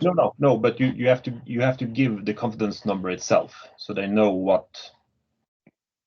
Yes, I mean you need to report it like this one here in this example here. Yeah. Yes. So yeah. So this is the confidence interval for that example. It will be in this number, and this is the range, right? So, but here I did it here for this example so because I can report my results. You see, it's now in fact it's not wide or very wide here. I mean when we use the mean plus minus standard deviation, it was from 90. We have here in the middle 94. So it was much wider, correct? It was from 100% to 86%. When we use the confidence interval 95%, it's much narrower. It's narrower than this one. You see the difference between this one and this one? So using the confidence interval, maybe it's more professional way for reporting your results. 95% confident. If you said no, I want to get my results for 90%. When it's 90%, it means we are less confident. When you are less confident, this one should be more narrow, correct? Because for 90, we need to check the code. I mean, we need to get this Z value. Here I got here Z value for 95%. You need to send it this one and get this value from the table. There is Python code where we can get it. So if you change this one to 90%, maybe you will get different Z value and so on. So anyway, this is how we do it. You can report your results as a mean value plus minus standard deviation, or a mean value plus minus, or as a confidence interval, right? As a confidence interval. And this is how we can get this confidence interval. But a question here, isn't the confidence number that we pick, isn't that one based on the data or the mean and the standard deviation? Shouldn't it be in a way more or less the same? No, it's not the same, because the confidence interval here, in fact, so the confidence interval, it's mean value plus minus Z multiplied by standard error. And in fact, standard error, it's standard deviation divided by square root n. So do you see here? Yes. So yeah, standard error is standard deviation divided by square root of n. So it's much narrow than standard deviation. So we should expect that standard deviation will be like this one. Confidence interval will be much narrow like this. We have the same mean value here, right? Yeah. Because this one, it's a standard deviation divided by a number, right? Yeah. If in our case n equal 25, so in fact it was standard deviation divided by square root of 25, which is 5. So we divided this one by 5, but we multiplied it by this coefficient again, which is around 1.95.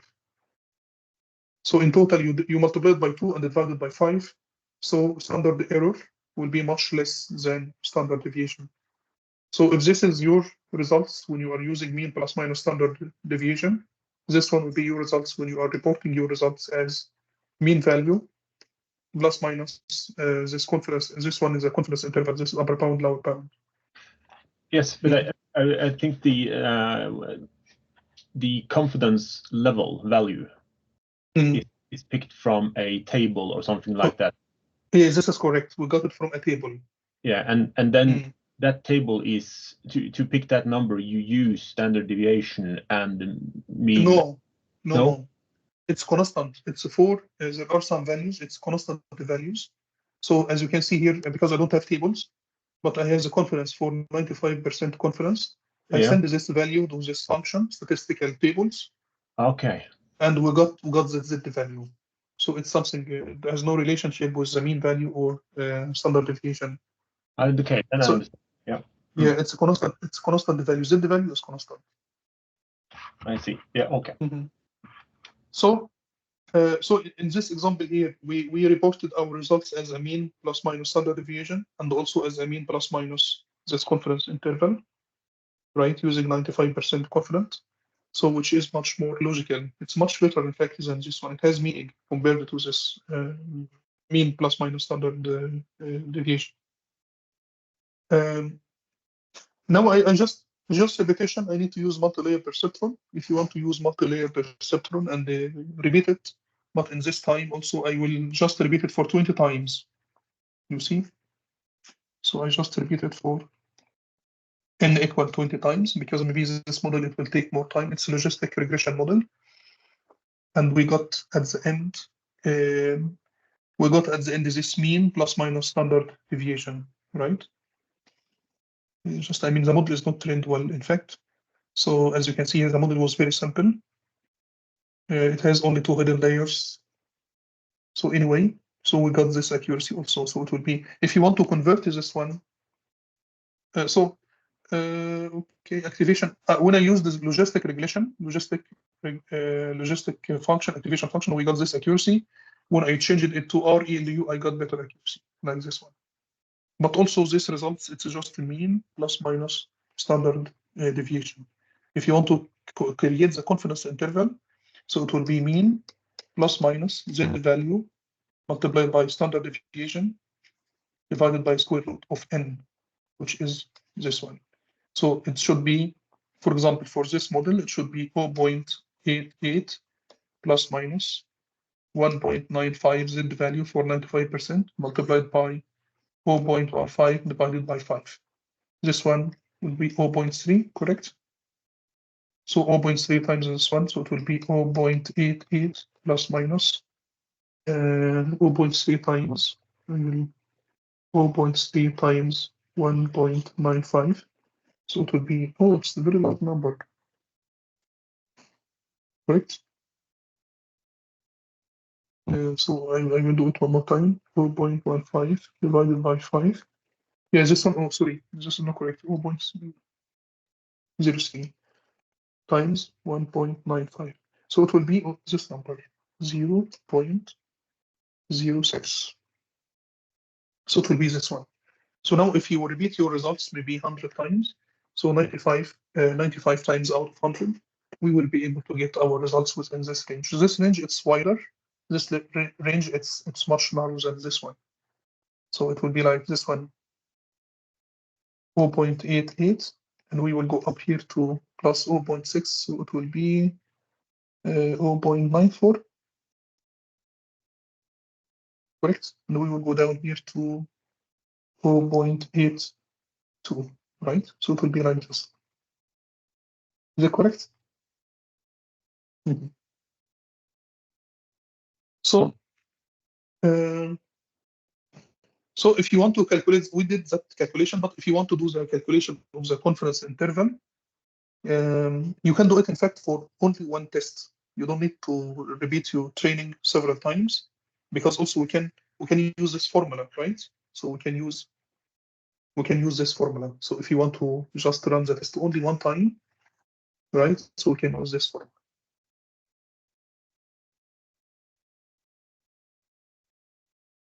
If you run your model only one time. So here we have a model, it's multi-layer MLP classifier. Okay.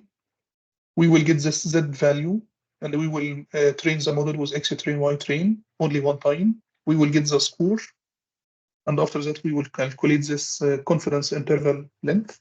So it will be Z value times square root of accuracy multiplied by 1 minus accuracy divided by divided by n. Y test is the size of the test set. This one is n. So this equation, in fact, it's z multiplied by square root, maybe accuracy, times 1 minus accuracy, divided by n. So it will be like this. So we will calculate this value, and we will just print it. So for this z, for 95%, this is z value, and the confidence interval will be this accuracy plus minus this value, which is 0.051. So it will be within this range, right? It will be within this range. And of course, when it is greater than 1, don't report it like this one. Just report it that 110. So now it will be, this is the range. So you can say that the accuracy will be, we will be here in the middle with 0.974. We will go up to maybe 1.0, and we will go down to maybe 9.2. No, something like this one.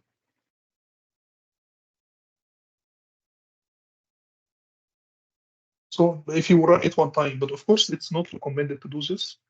I mean, it's highly recommended to just use the other approach where we calculate the standard error from standard deviation. But if you have to do it like this, it will be also much better way for reporting your results. Yeah. So do you have any question for that part?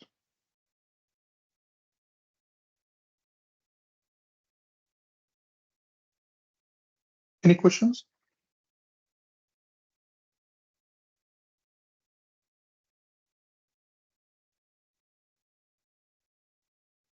Nope. Okay, good. So in this case, maybe we can go to the third part, which will be like, okay, maybe we can talk about this one. It's sklearn also. I will just talk about it quickly. We did that already because we used it for building pipelines and building models. But maybe you can go through part of it quickly. I mean, sklearn, it's a very important machine learning library in Python. And you can use it for doing many things, right? You can do it for classification, regression. There are lots of models which you can select from. Yes. Sorry, the screen is black now. Okay. So again, it's just when we are using Teams. When I'm using Zoom, we don't have this problem. So I need to slideshow and presenter view. Now it's better. Good. Yes, that's good. Good. So we need to. I mean, it's sklearn, introduction to sklearn, which is very, very important in machine learning. We already used some iris classification in sklearn. We did that. It's the binary classification problem. If you will use perceptron, you can also put the decision boundary. We did that already last time. You can use it for splitting your data into training and testing. We have this nice function called the data, the train test split. You can use a perceptron for multi-class classification. I told you a technique called one versus rest approach. So if you want to use a perceptron for classifying multi-class classification problem, we need to use a technique called one versus rest. And in this one versus rest, we use one perceptron for each class. So if you have 3 classes, in this case, we will train 3 perceptrons, 1 for each class. One, it will classify this class against the rest. So it will be one versus rest. We can talk about logistic regression classifier, logistic regression for iris. How can we apply it for iris dataset? We can talk about separable and inseparable datasets, for example, confusion matrix, multi-layer neural network, MLP, and MLP classifier in sklearn, and MLP classifier in Keras, and model summary, and so on. So we can talk about sklearn, and also we can go to Keras, because Keras is very, very important. This is library, sklearn. I mean, it has lots of tools. You can use it for classification. You can use it for regression. There are many models for regression, for clustering. Regression and the classification, it's supervised learning. When you use it for clustering, it's unsupervised. Right? Dimensionality reduction, we used already PCA, principal component analysis. You saw it. We can use it for, dimensionality reduction. Model selection, comparing, validating, and choosing parameters and the models. This model selection, it's like grid search. Do you remember grid search and the cross validation? We used it in model selection because if you have multiple models, how can we differentiate between how can I select this model and not the model A and not model B? So we need to use grid search and the cross validation, data pre-processing, feature extraction, for example, techniques, feature selection, feature extraction, and pre-process. So in fact, those components are the components or the steps which we have used in pipelining. Maybe you are starting by data pre-processing, and after this one, we will have dimensional reduction. After that, we will have model selection, and after model selection, we can go into classification or regression or clustering or whatever, right? So this is Iris dataset. We talked about it also before. It consists of 150 data points. We have 150 examples. So it's a table like this one, but it's much larger. So it's like we have 4 features. I will call here A, B, C, D, for example. So I will call it X0, X1, X2, X3, and Y, or target. And it consists of 3 classes. Each class has 50 data points.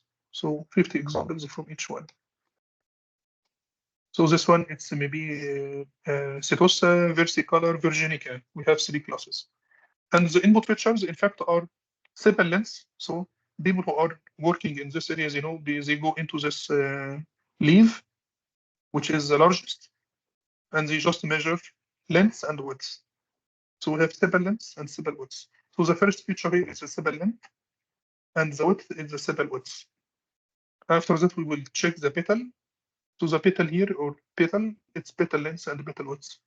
And by looking into those numbers, you can classify it into one of the 3 species, Setosa, Versicolor, or Virginica.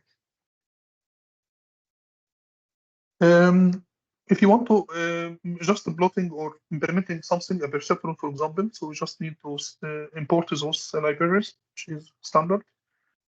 So we need to get iris from datasets. We need to plot. We need to get a perceptron model from linear model, standard scalar or min-max scalar, right? This is my dataset. I will select the first 100 points, and I will select feature 2 and 3, X2 and X3, which is beta length and beta width. So beta length and beta width, it's the column number 3 and column number 4, right? We will select beta length and beta width. Beta length and beta width, right? And I will use for the target, because we are using from 0 to 100, so also for the target features, I will use also from 0 to 100. So in this case, we will have only two classes. We will have 2 classes. And I'm using 2 classes because I'm using perceptron, and I need to train only one perceptron. So I don't want to train a perceptron for multi-class classification. I need to train a perceptron for only one, only for those 2 classes. So in fact, the output from this one should be 1, 0, or 1. 0 when it is maybe Setosa, and 1 when it is Versicolor. I mean, now we have our data ready, X and Y. Maybe we need to split it. Right here, I didn't split, but in fact, we need to split it before training. So we can train the model using X train, Y train, and test the model with X test, Y test. We will do some data pre-processing, a standard scalar. We need to import this standard scalar from pre-processing, and you need to fit X. It's unsupervised, so you just need to fit X to it. And they do transformation. So X standardized, it will be CS.transform X after training it. So in this case now, all X values, all features, because we have 2 features here, it will have mean value equal 0, standard deviation equal 1, right? And so it's standardized. And now I need to use a model. I need to select a model. Look, here we are not using pipelining. So it's better to use a pipeline, and CERT is also steps into your pipeline. It will be much better. I will use a perceptron. I select maximum number of iteration is 100. Initial learning rate is 0.01. Random state equal 1 equal 42 equal anyway. We will train the model using this X standardized and Y, right? And Y predict for X. I mean, I did some mistakes here, in fact. So the input here, I trained the model here with X standardized, and I tested it with X, which is wrong. And after that, you will print model coefficient and the model intercept. Model coefficient, it will be omega. It will be the weights. So if this one x1 and x2, this one will be omega 1 and omega 2. So omega 1 and omega 2 will be the model coefficient. You will get here omega 1 and omega 2. The intercept, it's y-intercept. Y-intercept, in fact, it's this bias. So it will be this one. We will use here, I mean, it's perceptron, so the threshold function here will be step. Correct? It will be like this one. There's the output here. So this is my model. So when we now I trained my model, I use the two classes. So maybe those two classes are very good. There is no overlap. You see here, I'm plotting the two classes against x1 and x2, and as you can see, there is big distance between the two classes, good separation between the two classes. So I just need to train a model, and this model will draw a line in the middle.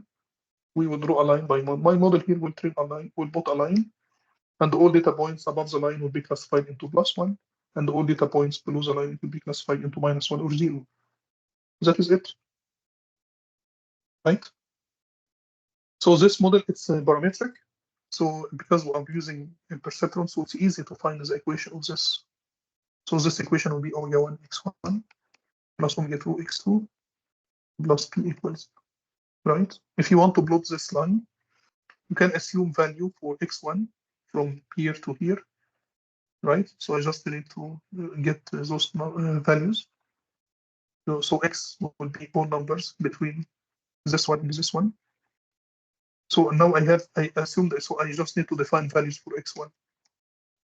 And substitute those numbers into this equation to get x2. So x2 will be, it will be minus omega 1 divided by omega 2 multiplied by x1 minus b divided by omega 2. It will be like this one. So now I have x1 and x2.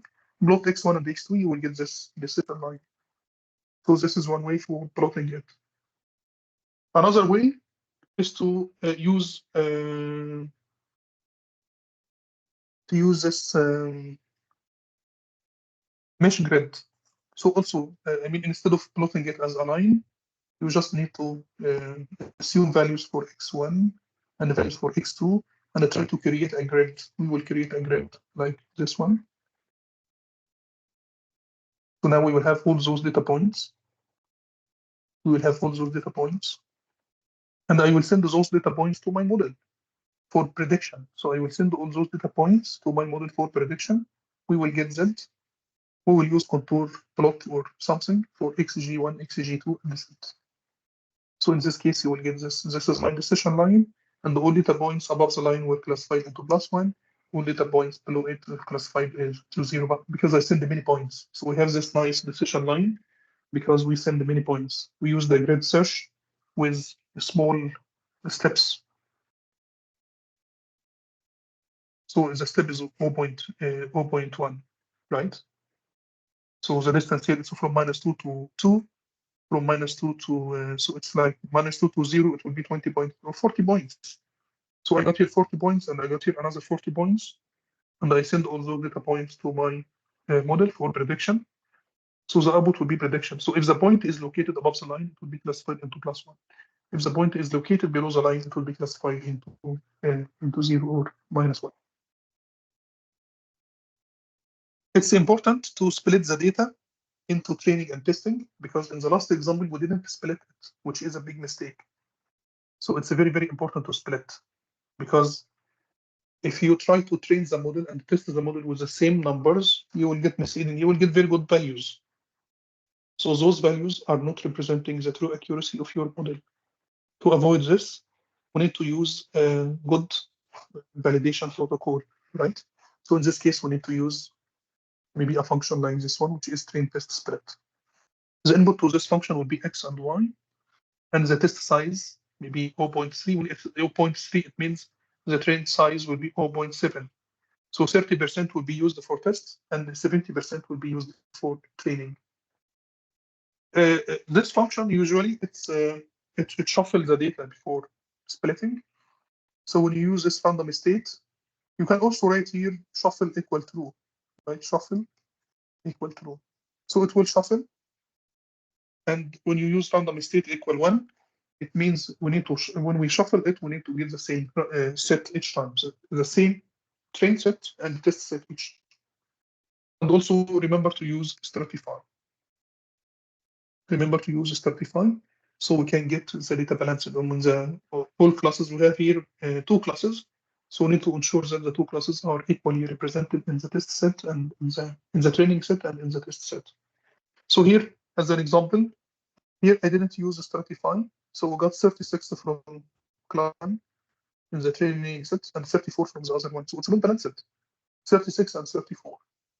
And in the test set, it was 14 and 16, right? So it's not stratified, it's not balanced. If you can use stratify equal 1, you will get it equally as much as possible. Sometimes it's impossible because maybe the number of data points is odd, but it will try as much as possible to make it balanced. So when we use the stratify and they use the bin count, you got 35, 35, and 15, 15, right? So this is one approach for splitting the data into, this is my data, and we will split it into one part for training and one part for testing. This is one approach. This approach, we call it hold out validation, right? Hold out validation. So because in fact we are holding out this test set, we use only that part. So if you selected the test set equal 0.3, it means 70% of the data will be used for training, and we will hold out 30% for testing. So in fact, we will use only 70% for building our model, and we will lose the information which are stored in those 30%, right? Because we will keep it for testing. One way for avoiding this is to use k-fold cross validation, and in k-fold cross validation, we will split the data into k-folds. Here we are selecting a k equal 5. So we will divide the data into k-folds. 1, 2, 3, 4, 5. And we will initialize the model here, and we will train the model with 4, test it with number 5. And we will get an accuracy here. One accuracy 1. For k equal 2, we will reinitialize the model one more time. So it's like brand new model. We will train the model with 4, test with another 1. And we will repeat this process. We will get another accuracy. We will repeat this process 5 times. So at the end of this process, what will happen? You will get 5 accuracies. You will take the mean and calculate standard deviation. And you can just say, okay, and at the end, I will initialize the model again and train the model with the whole data. And I will report the accuracy as average accuracy plus minus standard deviation. So in fact, the k-fold cross validation is a very smart approach, right? So so this is, I mean, explanation of hold out validation and the cross validation. Do you have any question for that part?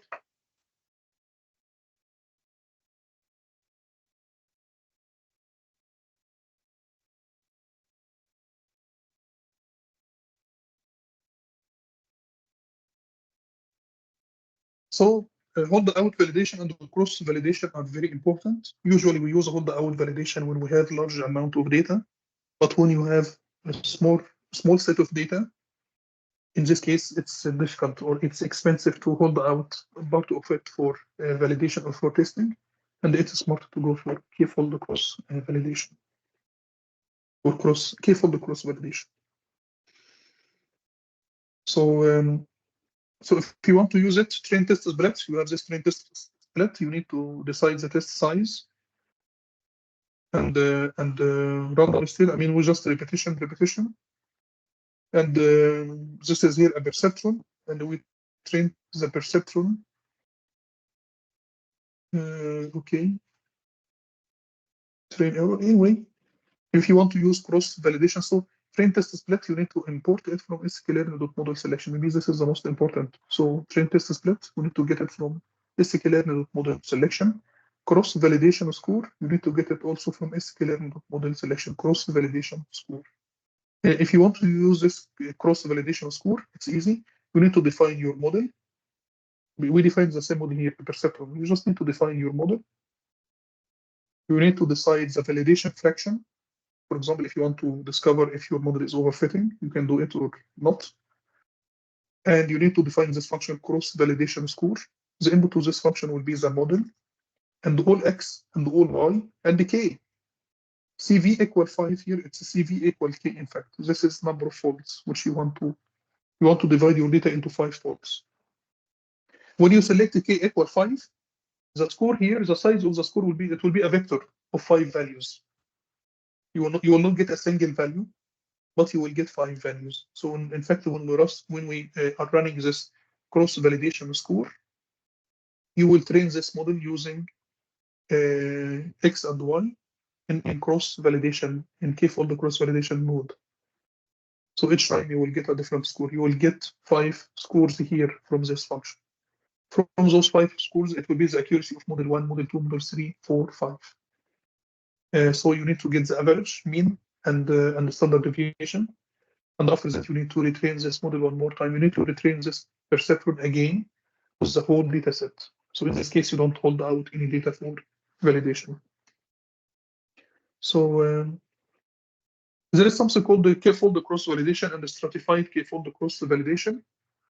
The stratified k-fold cross validation is a variation of k-fold which returns stratified folds.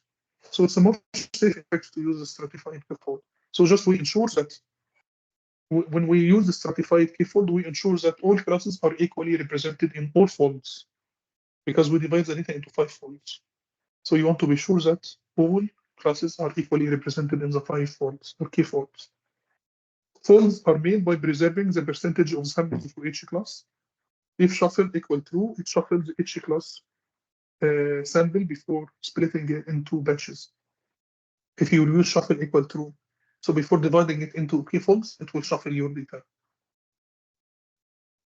So here I'm using here cross validation. We are using k-fold. We are using also stratified k-fold, right? In fact, the k-fold and the stratified k-fold, it will just split the data into those 5 splits or 5 containers. So first, we need to define a model. We need to use k-fold, so I need to split my data. So n splits equal 5. Do you see here n splits equal 5? Shuffle equal true. So each time before splitting, we need to shuffle. So you will get kf. Kf, it will be number of splits, right? Kf. So kf get n splits of x, y. So you need to define this k-fold, and after defining it, you need to split your data. You need to split your data. When we are splitting my data, I'm just here printing. So you will divide your data into k-folds, 0, 1, 2, 3, and 4. So it's 5. And you can get here that the data was divided into training and testing, right? So the training, it's divided into k-folds. So the size of my data point was 100, in fact, it was 100. So when we divide it into 5, so we need to get 20. So this one, in the test set, all time it will be 20 examples for testing. So 8 plus 12, it's 20. 9 plus 11, it's 20. 6 plus 14, it's 20. 5 plus 15, it's 20. 8 plus... We use the k-fold. It's not stratified k-fold. So as you can see here, the 2 classes are not equally represented. So it's 12 from class 0, 9, 8 from this, 5 from class, 15 from another class, 8, 12. So it's not balanced. And the size of the train set, it will be 80 each time. So 38 plus 42, it's 80. 39 plus 41, it's 80. 36 plus 44, it's 80. So it's a 20-80 split or 80-20 split. So this one, it's k-fold. K-fold, right? When it's stratified, if you want to be more safe, so you just replace k-fold with stratified k-fold. When you use a stratified k-fold, you will get the same results, but both classes will be equally represented, as you can see in the training set and in the test set. After that, we need to train the model. So cross. So you see here. CV, I will use cross validation score, this function, because it will calculate my score. But in this case, SV or CV, it will not be 5. It will be SKF, stratified k-fold. It will be SKF. SKF. It will be SKF. So instead of sending, we just say CV equal 5, no. CV equal SKF. It will send the index. It will send those information to the model, and you will get accuracies. You will get 5 accuracies. And as you can see here, when we are printing it, it's 100%. In fact, it's 100% each time. So 100%, 100%, 100%, 100%. So the mean will be 100%, and standard deviation it will be 0, right? And at the end, when you finish this one, I need to get my model. So where is my model? I will train this model one more time. Model, I will train it using the whole X and the whole Y. And you can print your model coefficient and the model intercept, which will get those numbers. And in this case, I mean, you don't need to test the model again because it has been tested already and we got accuracy 100%. It has been tested in this cross-validation score in this system. It has been tested here, right?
Yes. So as you can see, I mean, stratified k-fold cross validation, it's very, very nice. And just here, I mean, it's just linear models for if you want to use a linear model for multi-class classification, you just need to use this one versus rest, right? Because linear model is designed for binary classification, because each model will generate one straight line. So I have here 3 classes, and if I need to classify it using a linear model, I need to get a model like this one. This model will classify this one against the other 2. This one will be model 1. If you want to use this, because linear model will generate only one line. To classify this one, I need to have another model like this. It will be model 2. So this model will classify this against the 2 others. For the green one, I need to get another model here. I will call it M3, which will classify this one against the other 2. So we call it multi-class classification. Or how can I use a linear model for multi-class classification? We need to use a technique called one versus rest approach. This is one versus rest approach. So in this case, you will have 3 models, in fact. So for this specific example, I will have 3 perceptrons, like this one. We have 2 inputs, x1 and x2, so it will be like this one, x1, x2, and it will be like this one. So it will be this one.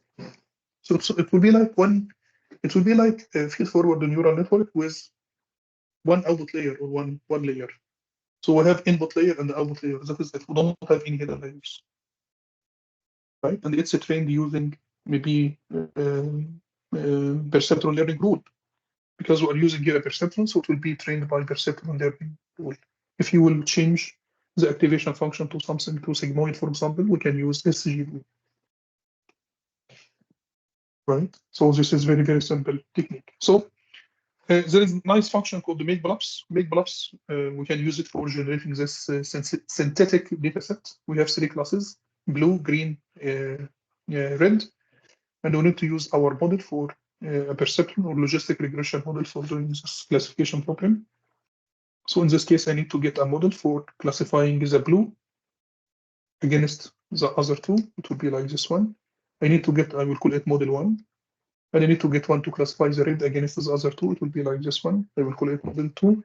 And one which classify the green against the other 2. So it will be model 3. So it will be like this one. So now in this case, we will get 3 models.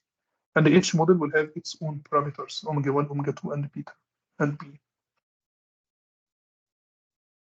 You have this example here. You have this make bluffs. This is a function, and the input to this function will be random state if you want to generate the same set. I guess by default it will generate 100 points. You need to check it. And I will use a model logistic regression. I will fit the model with X and Y. And you use also X for getting, of course, this is wrong because we need to split before doing this. And at the end, you will print model coefficient and model intercept. If Y is multi-class, which means we have 3 classes, 3 labels, 0, 1, 2. So in this case, it will understand that it's multi-class classification. And it will do the classification for multi-class. If you want to use it for larger number of clusters, you can just use number. You need to define here number of clusters. Clusters equal 4. And we have this cluster standard deviation 1.2. This cluster standard deviation, it will define how much overlap between classes. And I will use logistic regression. You see, maximum number of iteration equal 100, multi-class equal OVR. So we need to define this one here in the function, multi-class equal OVR. So the model can understand that it will use OVR, one versus the rest to. So in this case, when you feed X and Y to the model, in fact, it will train how many classes? It will check first Y, and it will find that we have 4 classes in Y. It will check Y, and in Y we have 4 classes. We have 4 classes. So in this case, it will automatically generate 4 models. A model which will classify this one against the rest. A model which will classify this one against the rest. A model which will classify this one against the rest. And a model which will classify this one against the rest. Right? So in this case, you will have 4 models. M1, M2, M3, and M4. When you print model coefficient, you will get those class 0. For class 0, we have this model 1. For class 1, we have model 2, model 3, and model 4. So we will have one model for each class. Those are the weights of the model. So extending a perceptron for multi-class, it's the same, no problem. Just we will repeat it the same, but we will use this command, multi-class equal OVR. Right? And the model will look like this one. It will be like a neural network which has an input layer, this one input layer. And this one will be the output layer directly. We don't have any hidden layer. This one output. So it will look like this one. Very simple. So we have here 3 classes that can classify into Setosa, which is Y1, Setosa versicolor, which is Y2, and the Virginica, which is Y3. So now it can be used for multi-class classification. So if you want to implement it, just remember this is my data set. We did that before several times. Pre-processing, standard scalar, maybe normalization you need to use. Train test split. So it's all this one, it's data pre-processing. Data pre-processing, correct? We do this data pre-processing here. And as you can see here in train test split, I use the stratify equal Y. So the 3 classes are equally represented in, you see 35, 35, 35, 15, 15, 15, which means the 3 classes are equally represented in the train and the test sets. I need to define a model. This is my model, which is a perceptron, and I will train my model using X train and Y train. And after that, we will calculate maybe those are the weights. We got model accuracy, it's 95.6%. And those are the weights and the bias. Right? This is the weights and the bias, which means we have 3 models.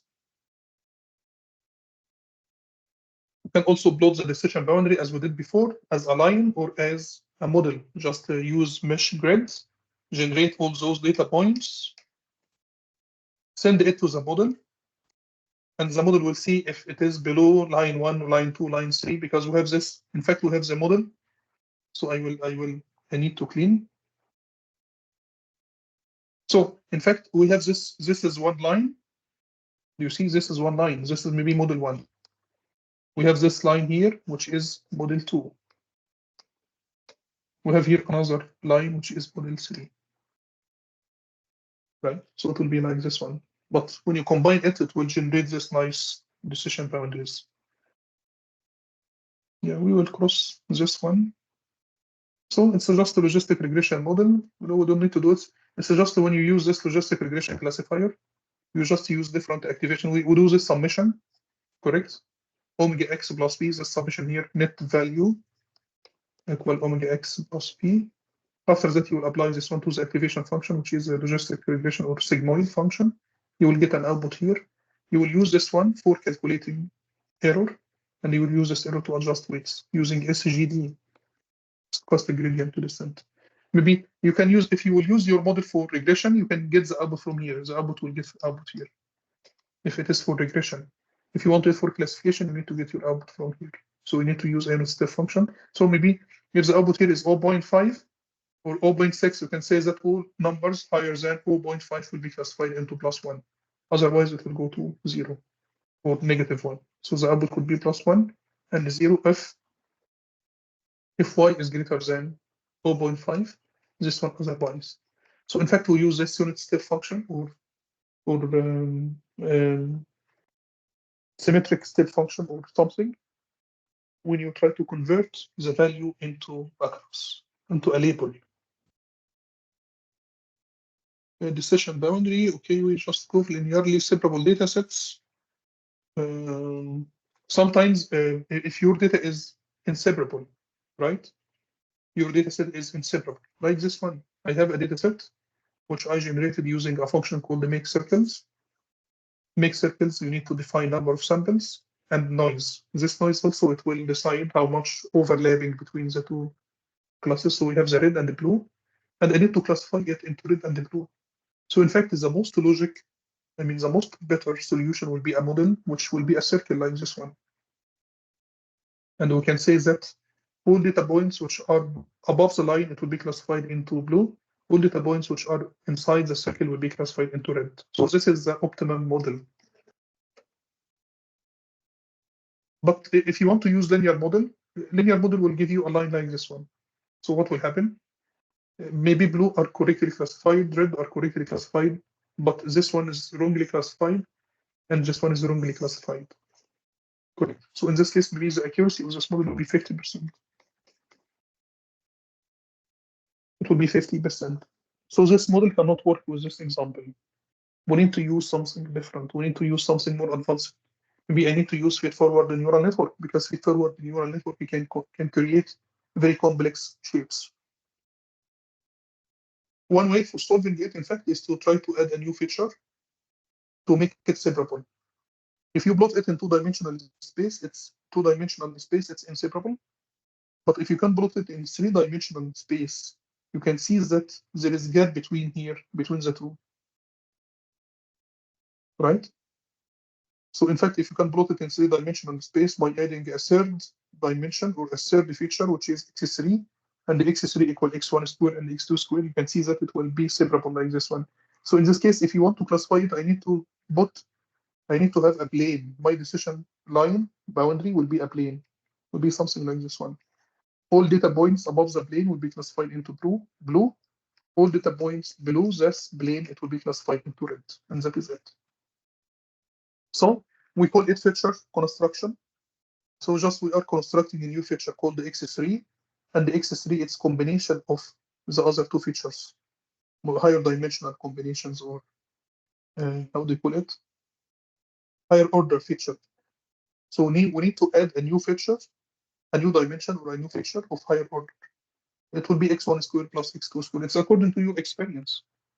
Maybe someone else will say, no, I will use x3 equal x1 times x2. Right? Any combination which will work. In fact, it's by trial and error, or you can try to find an algorithm which you can try to do a search for you. So in this case, in fact, here for simplicity, I will just, instead of using x3, I will create new feature.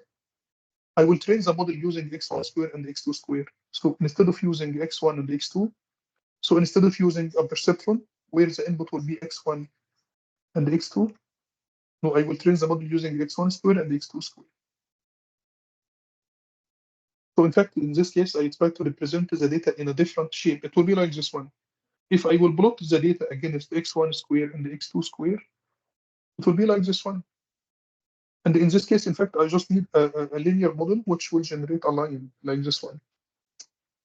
And in this case, all data points above the line, it will be classified into blue, and all data points below the line, it will be classified into red. right? So, and if you want to, so in this case, if you want to simplify this one, just build a perceptron and feed it with x1 square and x2 square. This one will be omega 1, omega 2. It will generate, in fact, this straight line.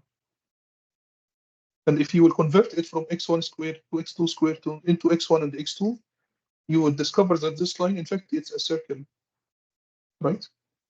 So this is very, very smart way for, I mean, working with a model with complex features. Yes.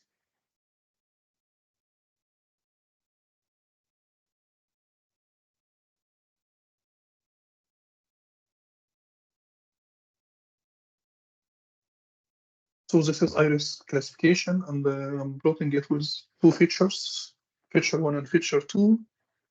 So as you can see, I mean, feature selection is very important. So if you can select best set of features, I mean, you can see it's separable here. So I just need to draw a line, right?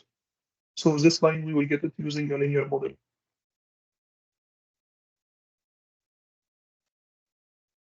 So this is a perceptron or adaptive linear unit if you want to implement it by yourself. So we need to start by writing a class. And we need to initialize this with number of epochs, initial learning rate, random state, and then we will have this approach fit and predict. So we will need to function called fit, which will train the model, and function called predict. Right? In this fit, we initialize weights because this is a model. So the model will look like this one. So x1, x2, xn, for example. So I need to find the size of, it's according to the size of x, y. I mean, we will initialize a model according to x and y. So weights will be, we will generate a weights which will be a vector of the size of x. So if you have 10x, x will be a vector of 10 values, right?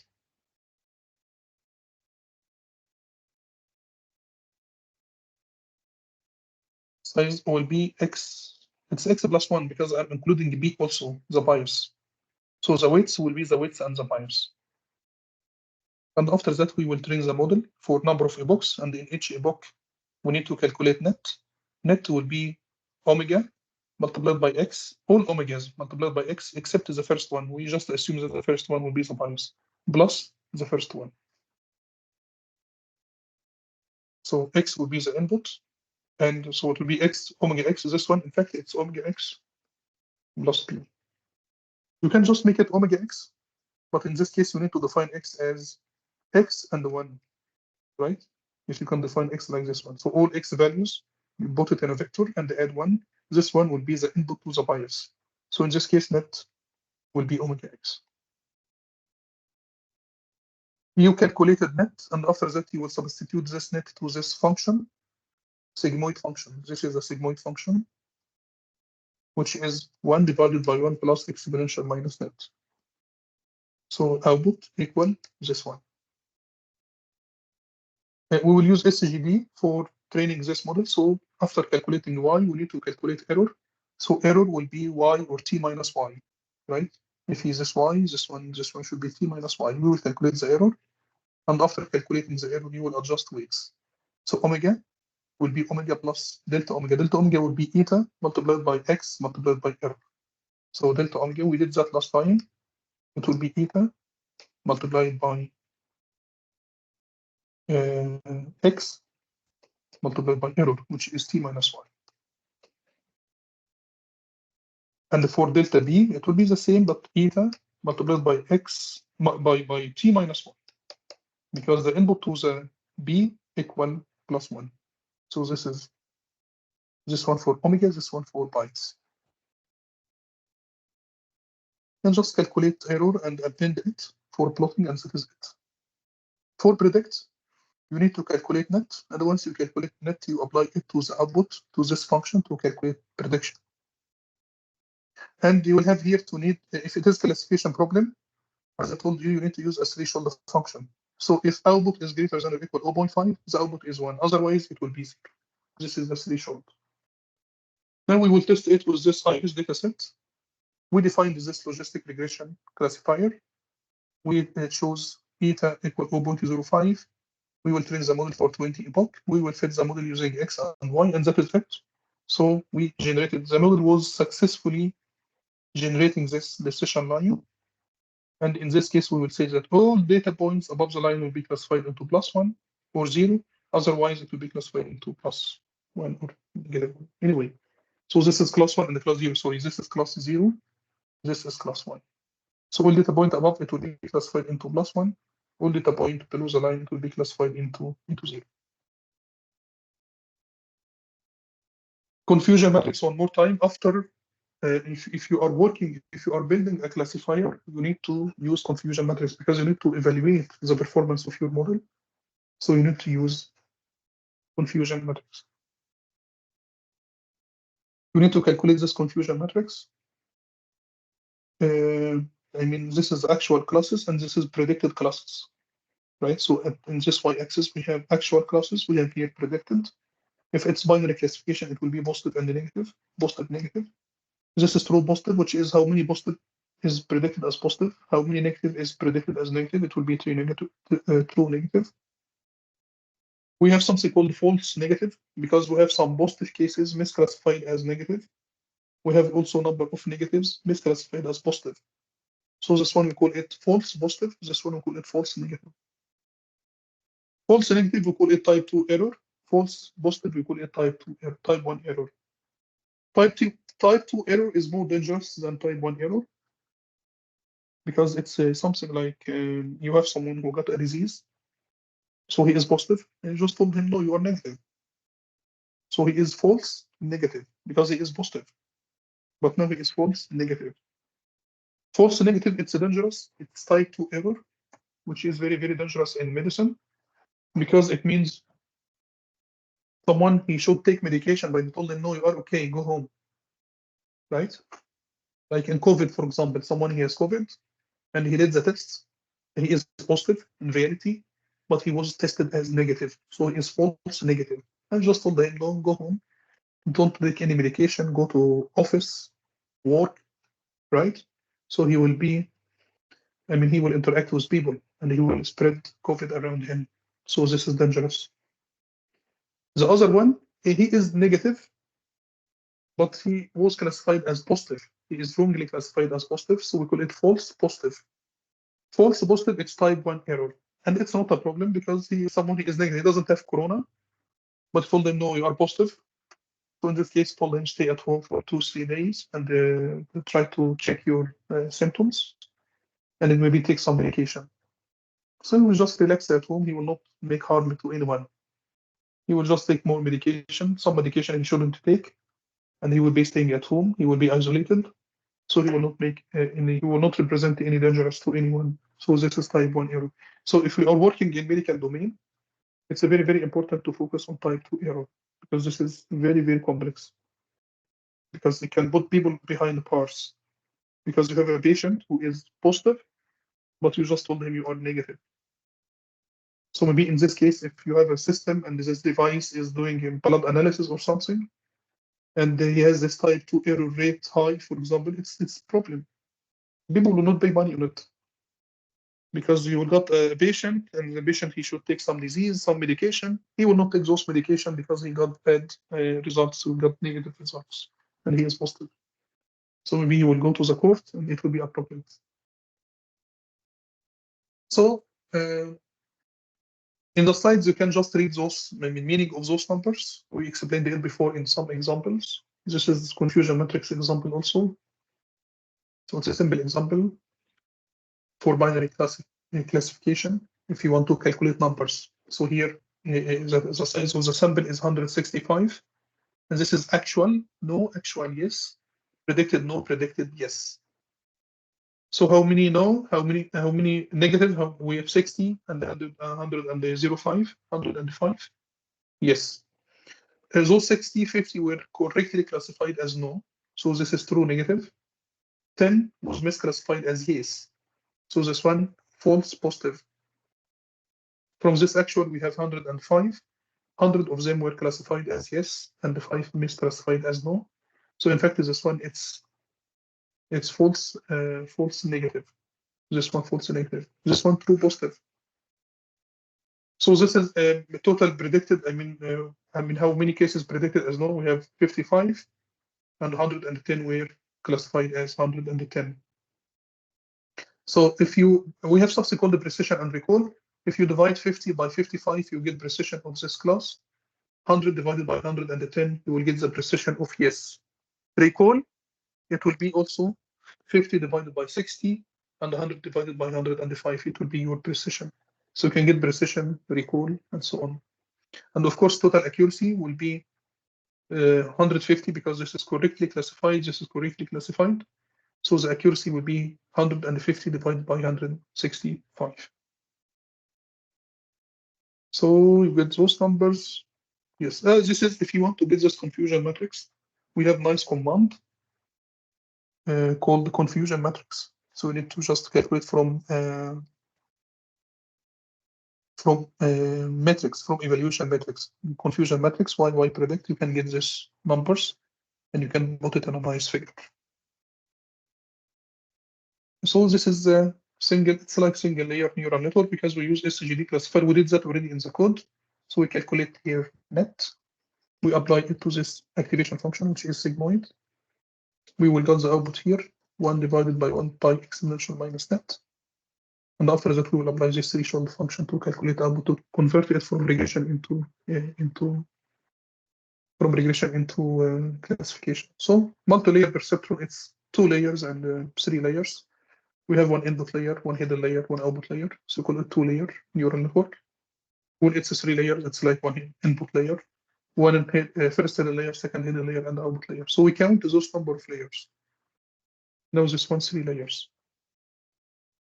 We use back propagation for training it. So we calculate the error. We calculate the error in the output layer and propagate it forward and adjust weights layer by layer. This is for MLB classifier. If you want to use MLB classifier in sklearn, you just need to use MLB classifier from neural network. So now we have been working with sklearn.linear model. Now we need to change it into sklearn.neural network. From neural network, you can import MLB classifier. MLB classifier is a multi-layer perceptron or feed-forward neural network. And it's the same if you want to train a model. MLB classifier, you need to use train test split for evaluation from metrics. You need to use confusion matrix, precision, recall, accuracy, whatever. So we will do the same with iris, split the data. Test set is 0.2, which means 80% will be used for training, 20% will be used for testing. Stratify equal y. A bin count. Train your model, test it for the train and test. So we got this one for the training set, which is not important. This is the most important because it will show you the performance of your model with the test set. As you can see, we have the accuracy is almost 100%, 10, 0 classified as 0, 10, 1 classified as 1, 10, 2 classified as 2. So the accuracy is 100%. Precision recall are 100%. 10 divided by 10, 10 divided by 10. So all numbers are 100%. So this is with iris dataset where we have 3 classes. If you want to use it with MNIST is images. Now we are moving into images. And it's like this one, each image, it's 28 times 28 pixel values, and it's RGB image, which means each, the image, it's one channel, not RGB, which is 8 channels. It's just 1 channel because it's a grayscale. If you want to load MNIST dataset, you need to get it from Keras.datasets. So instead of using, last time we used iris, we will use here MNIST. MNIST. And MNIST, it's a data set for written digits. We use it for, machine vision classification and stuff like this. So it's images. It's 28 times 28 pixel values. It's the same also. In fact, when you load it from Keras. We got MNIST from Keras datasets, right? So in this case, in fact, when you get it from Keras, it will be already classified or split into train set and test set. You don't need to use train test split function. because it's already split. And each pixel value is a number, float number between 0 and 255. We need usually, this is a very large number, so it's better to normalize it. So we need each pixel to be a number between 0 and 1. We can do this, in fact, by dividing each pixel value by 255. So each pixel value here is a number between 0 and 255. We will divide it by 255 by 255, so it will be a number between 0 and 1. So now we are normalizing it. We will define our MLB classifier. We need to define here, the most important is the activation function. Solver, we will use SGD with the stochastic gradient descent. Hidden layer size, it's 100,38, which means we have two hidden layers. The first one has 100 neurons, the second one has 30, so it will be like this one. From 1 to 100, the second one, it will be from 1 to 30. And we have an output layer, so this is first hidden layer, second hidden layer. Output layer, you don't need to define it here because it will come from the data, and you don't need to define the input layer as well. So the input layer, in fact, it will be all pixel values from 1 to 8 times 28. The output layer will be 10 values because we need to classify digits from 0, 1 until 9. So it will be like this one. So my model, in fact, will be three layers neural network, where we have input layer, two hidden layers, and an output layer. You will just train as we do and plot the confusion matrix. You can see this is the confusion matrix for the train set. This is the confusion matrix for the test set. We can just find the accuracy, precision, recall, F1 score, all those numbers. So here, in fact, we started to work with Keras because we imported MNIST from Keras.datasets.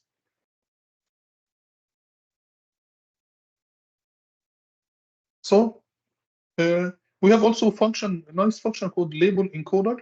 Here, in fact, we used here something in two categorical. We used this function from utilities, Keras.utilities, two categorical, because in fact here in this function, y is categories. It's all digits from 0 to 9. So it's like 0, 0, 1, 1, 2 numbers, 3, 4, 9, right? So in fact, it's like this one, which means it's 1. In fact, we use this function to categorical to convert this one into one-hot encoding. One-hot encoding, and we will convert y into a matrix which has 10 outputs, and it will be 1 at that index. So if it is 0 here, we will put 1 here, and the rest will be zeros. 1 will be zeros. When it's 2, we will put 1 here, and the rest will be zeros. So we call it one-hot encoding. We can do this using this function. So we don't train the model with this one. Of course, we can train the model with this one also. But when we use one-hot encoding, we should expect that we should get better results. There's also a function called label encoder, and this function can be used also for replacing the labels in the Y train and Y test by numbers, right? Because now it's categories, for example. And as you can see here, we can get better results. We can get here better results. I don't know, is it better results? No, 974, 968, yeah, a little bit better. 1126.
Hi.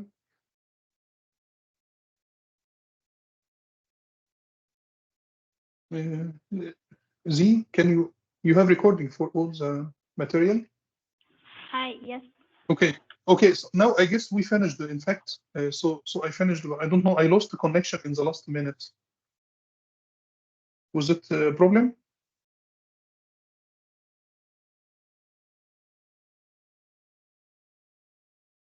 So I just finished. In fact, I just finished.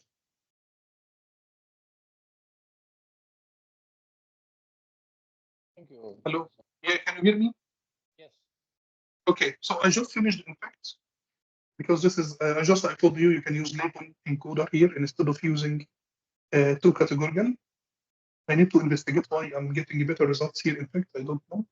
So here in this example, I use the two categorical, and the two categorical, in fact, we convert those categorical variables into one-hot encoding. But here, when you are using this label encoder, your model will be much simpler because it will be like this one. I mean, y-test, you can see here y-test, it will be the same, in fact. So so I don't know what is going on. What is the difference? Why I'm getting here better results when we use this approach?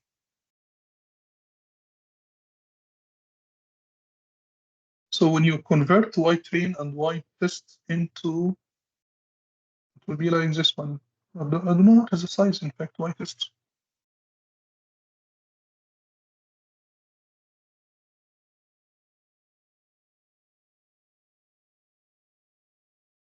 Oh, so this is classes. This is the classes which we have, right? This is all classes which we have. And I got better accuracy. I don't know if you can hear me or not. You can just unmute yourself. Yes, because I mean, now just it's Keras. Maybe next time we can talk about Keras more. So we can start building some deep learning models next time. So now we are talking about Keras. Keras, it's nice. And as you can see here, if we need to build this MLB classifier, it was one line in sklearn, in fact, just one line. But if you need to build it here, we need to use something called the sequential API. And if you need to use the sequential API, you need to build it layer by layer. So we need to add first layer, input layer, for example, or maybe first hidden layer and the second hidden layer and the output layer, right? So we need to build the model step by step. I mean, you do it like this, it will give you more ability, in fact, to build more complex models. So instead of using MLB classifier from Keras, you can build the same model here from sklearn. You can build the same model here in Keras, but you need to build it layer by layer. You need to define number of units.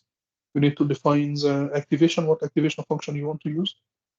Maybe the input shape you need to define, correct? You need to add a hidden layer. In the hidden layer, you don't need to define anything. You don't need to define the input shape because it will get the input shape from the previous layer. You just need to define number of units. And this is the output layer. The number of outputs will be number of classes. And maybe activation will be softmax. Because the softmax it calculates the probability. And it should add to 1. And after building your model, you need to compile the model, and you can use a function called model summary. It will give you details, just details about each layer. What is the name of each layer? What is the output shape? What is the number of parameters? And after that, you need to fit your model. And after fitting your model, you need to evaluate it. I mean, in sklearn, we use the model.predict, right? In fact, no model evaluate. In fact, it's we can use predict here also, right? But this predict, it will give you maybe the accuracy and the stuff, test results, accuracy and. So we can do this one next time. We finished this one anyway. So I guess the amount today it's large. It's not simple. We use the space slides today, which usually should be given in 2 weeks. So next time we will talk about maybe Keras, and we can try to build maybe some deep learning models, more deep learning models, and build more customized models. So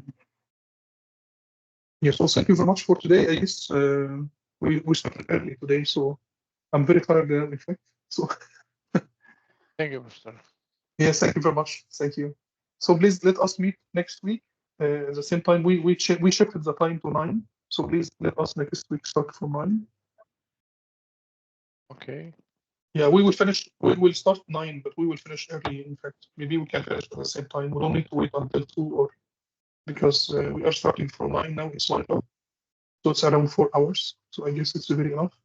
So next time also it will be the same. Next time we will talk about maybe deep learning models, and after that we will see if Hans-Georg, because Hans-Georg he asked me to replace him for 3 weeks. So next week will be the last week.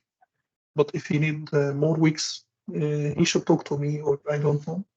So I'm very willing to continue working with you also if you want to continue working after that.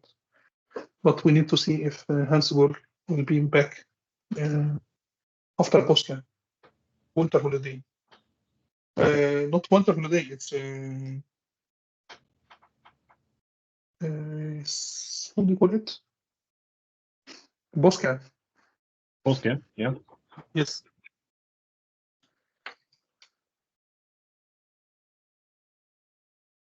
So it will be so we have next week together, and after that there will be 1 week holiday, or it's public holiday, and after that Hans-Georg will be back.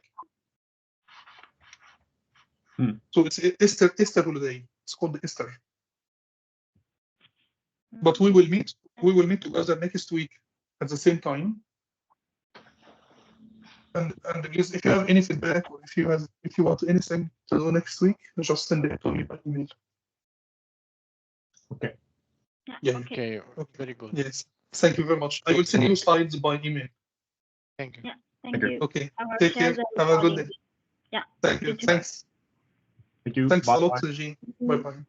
Share it to me also, G, please. Yes, if you can send it to me, or how can I download it? It will be I will nice. share in the group because we are in this group, so I will share the Mhm. recording here. Yeah. Okay.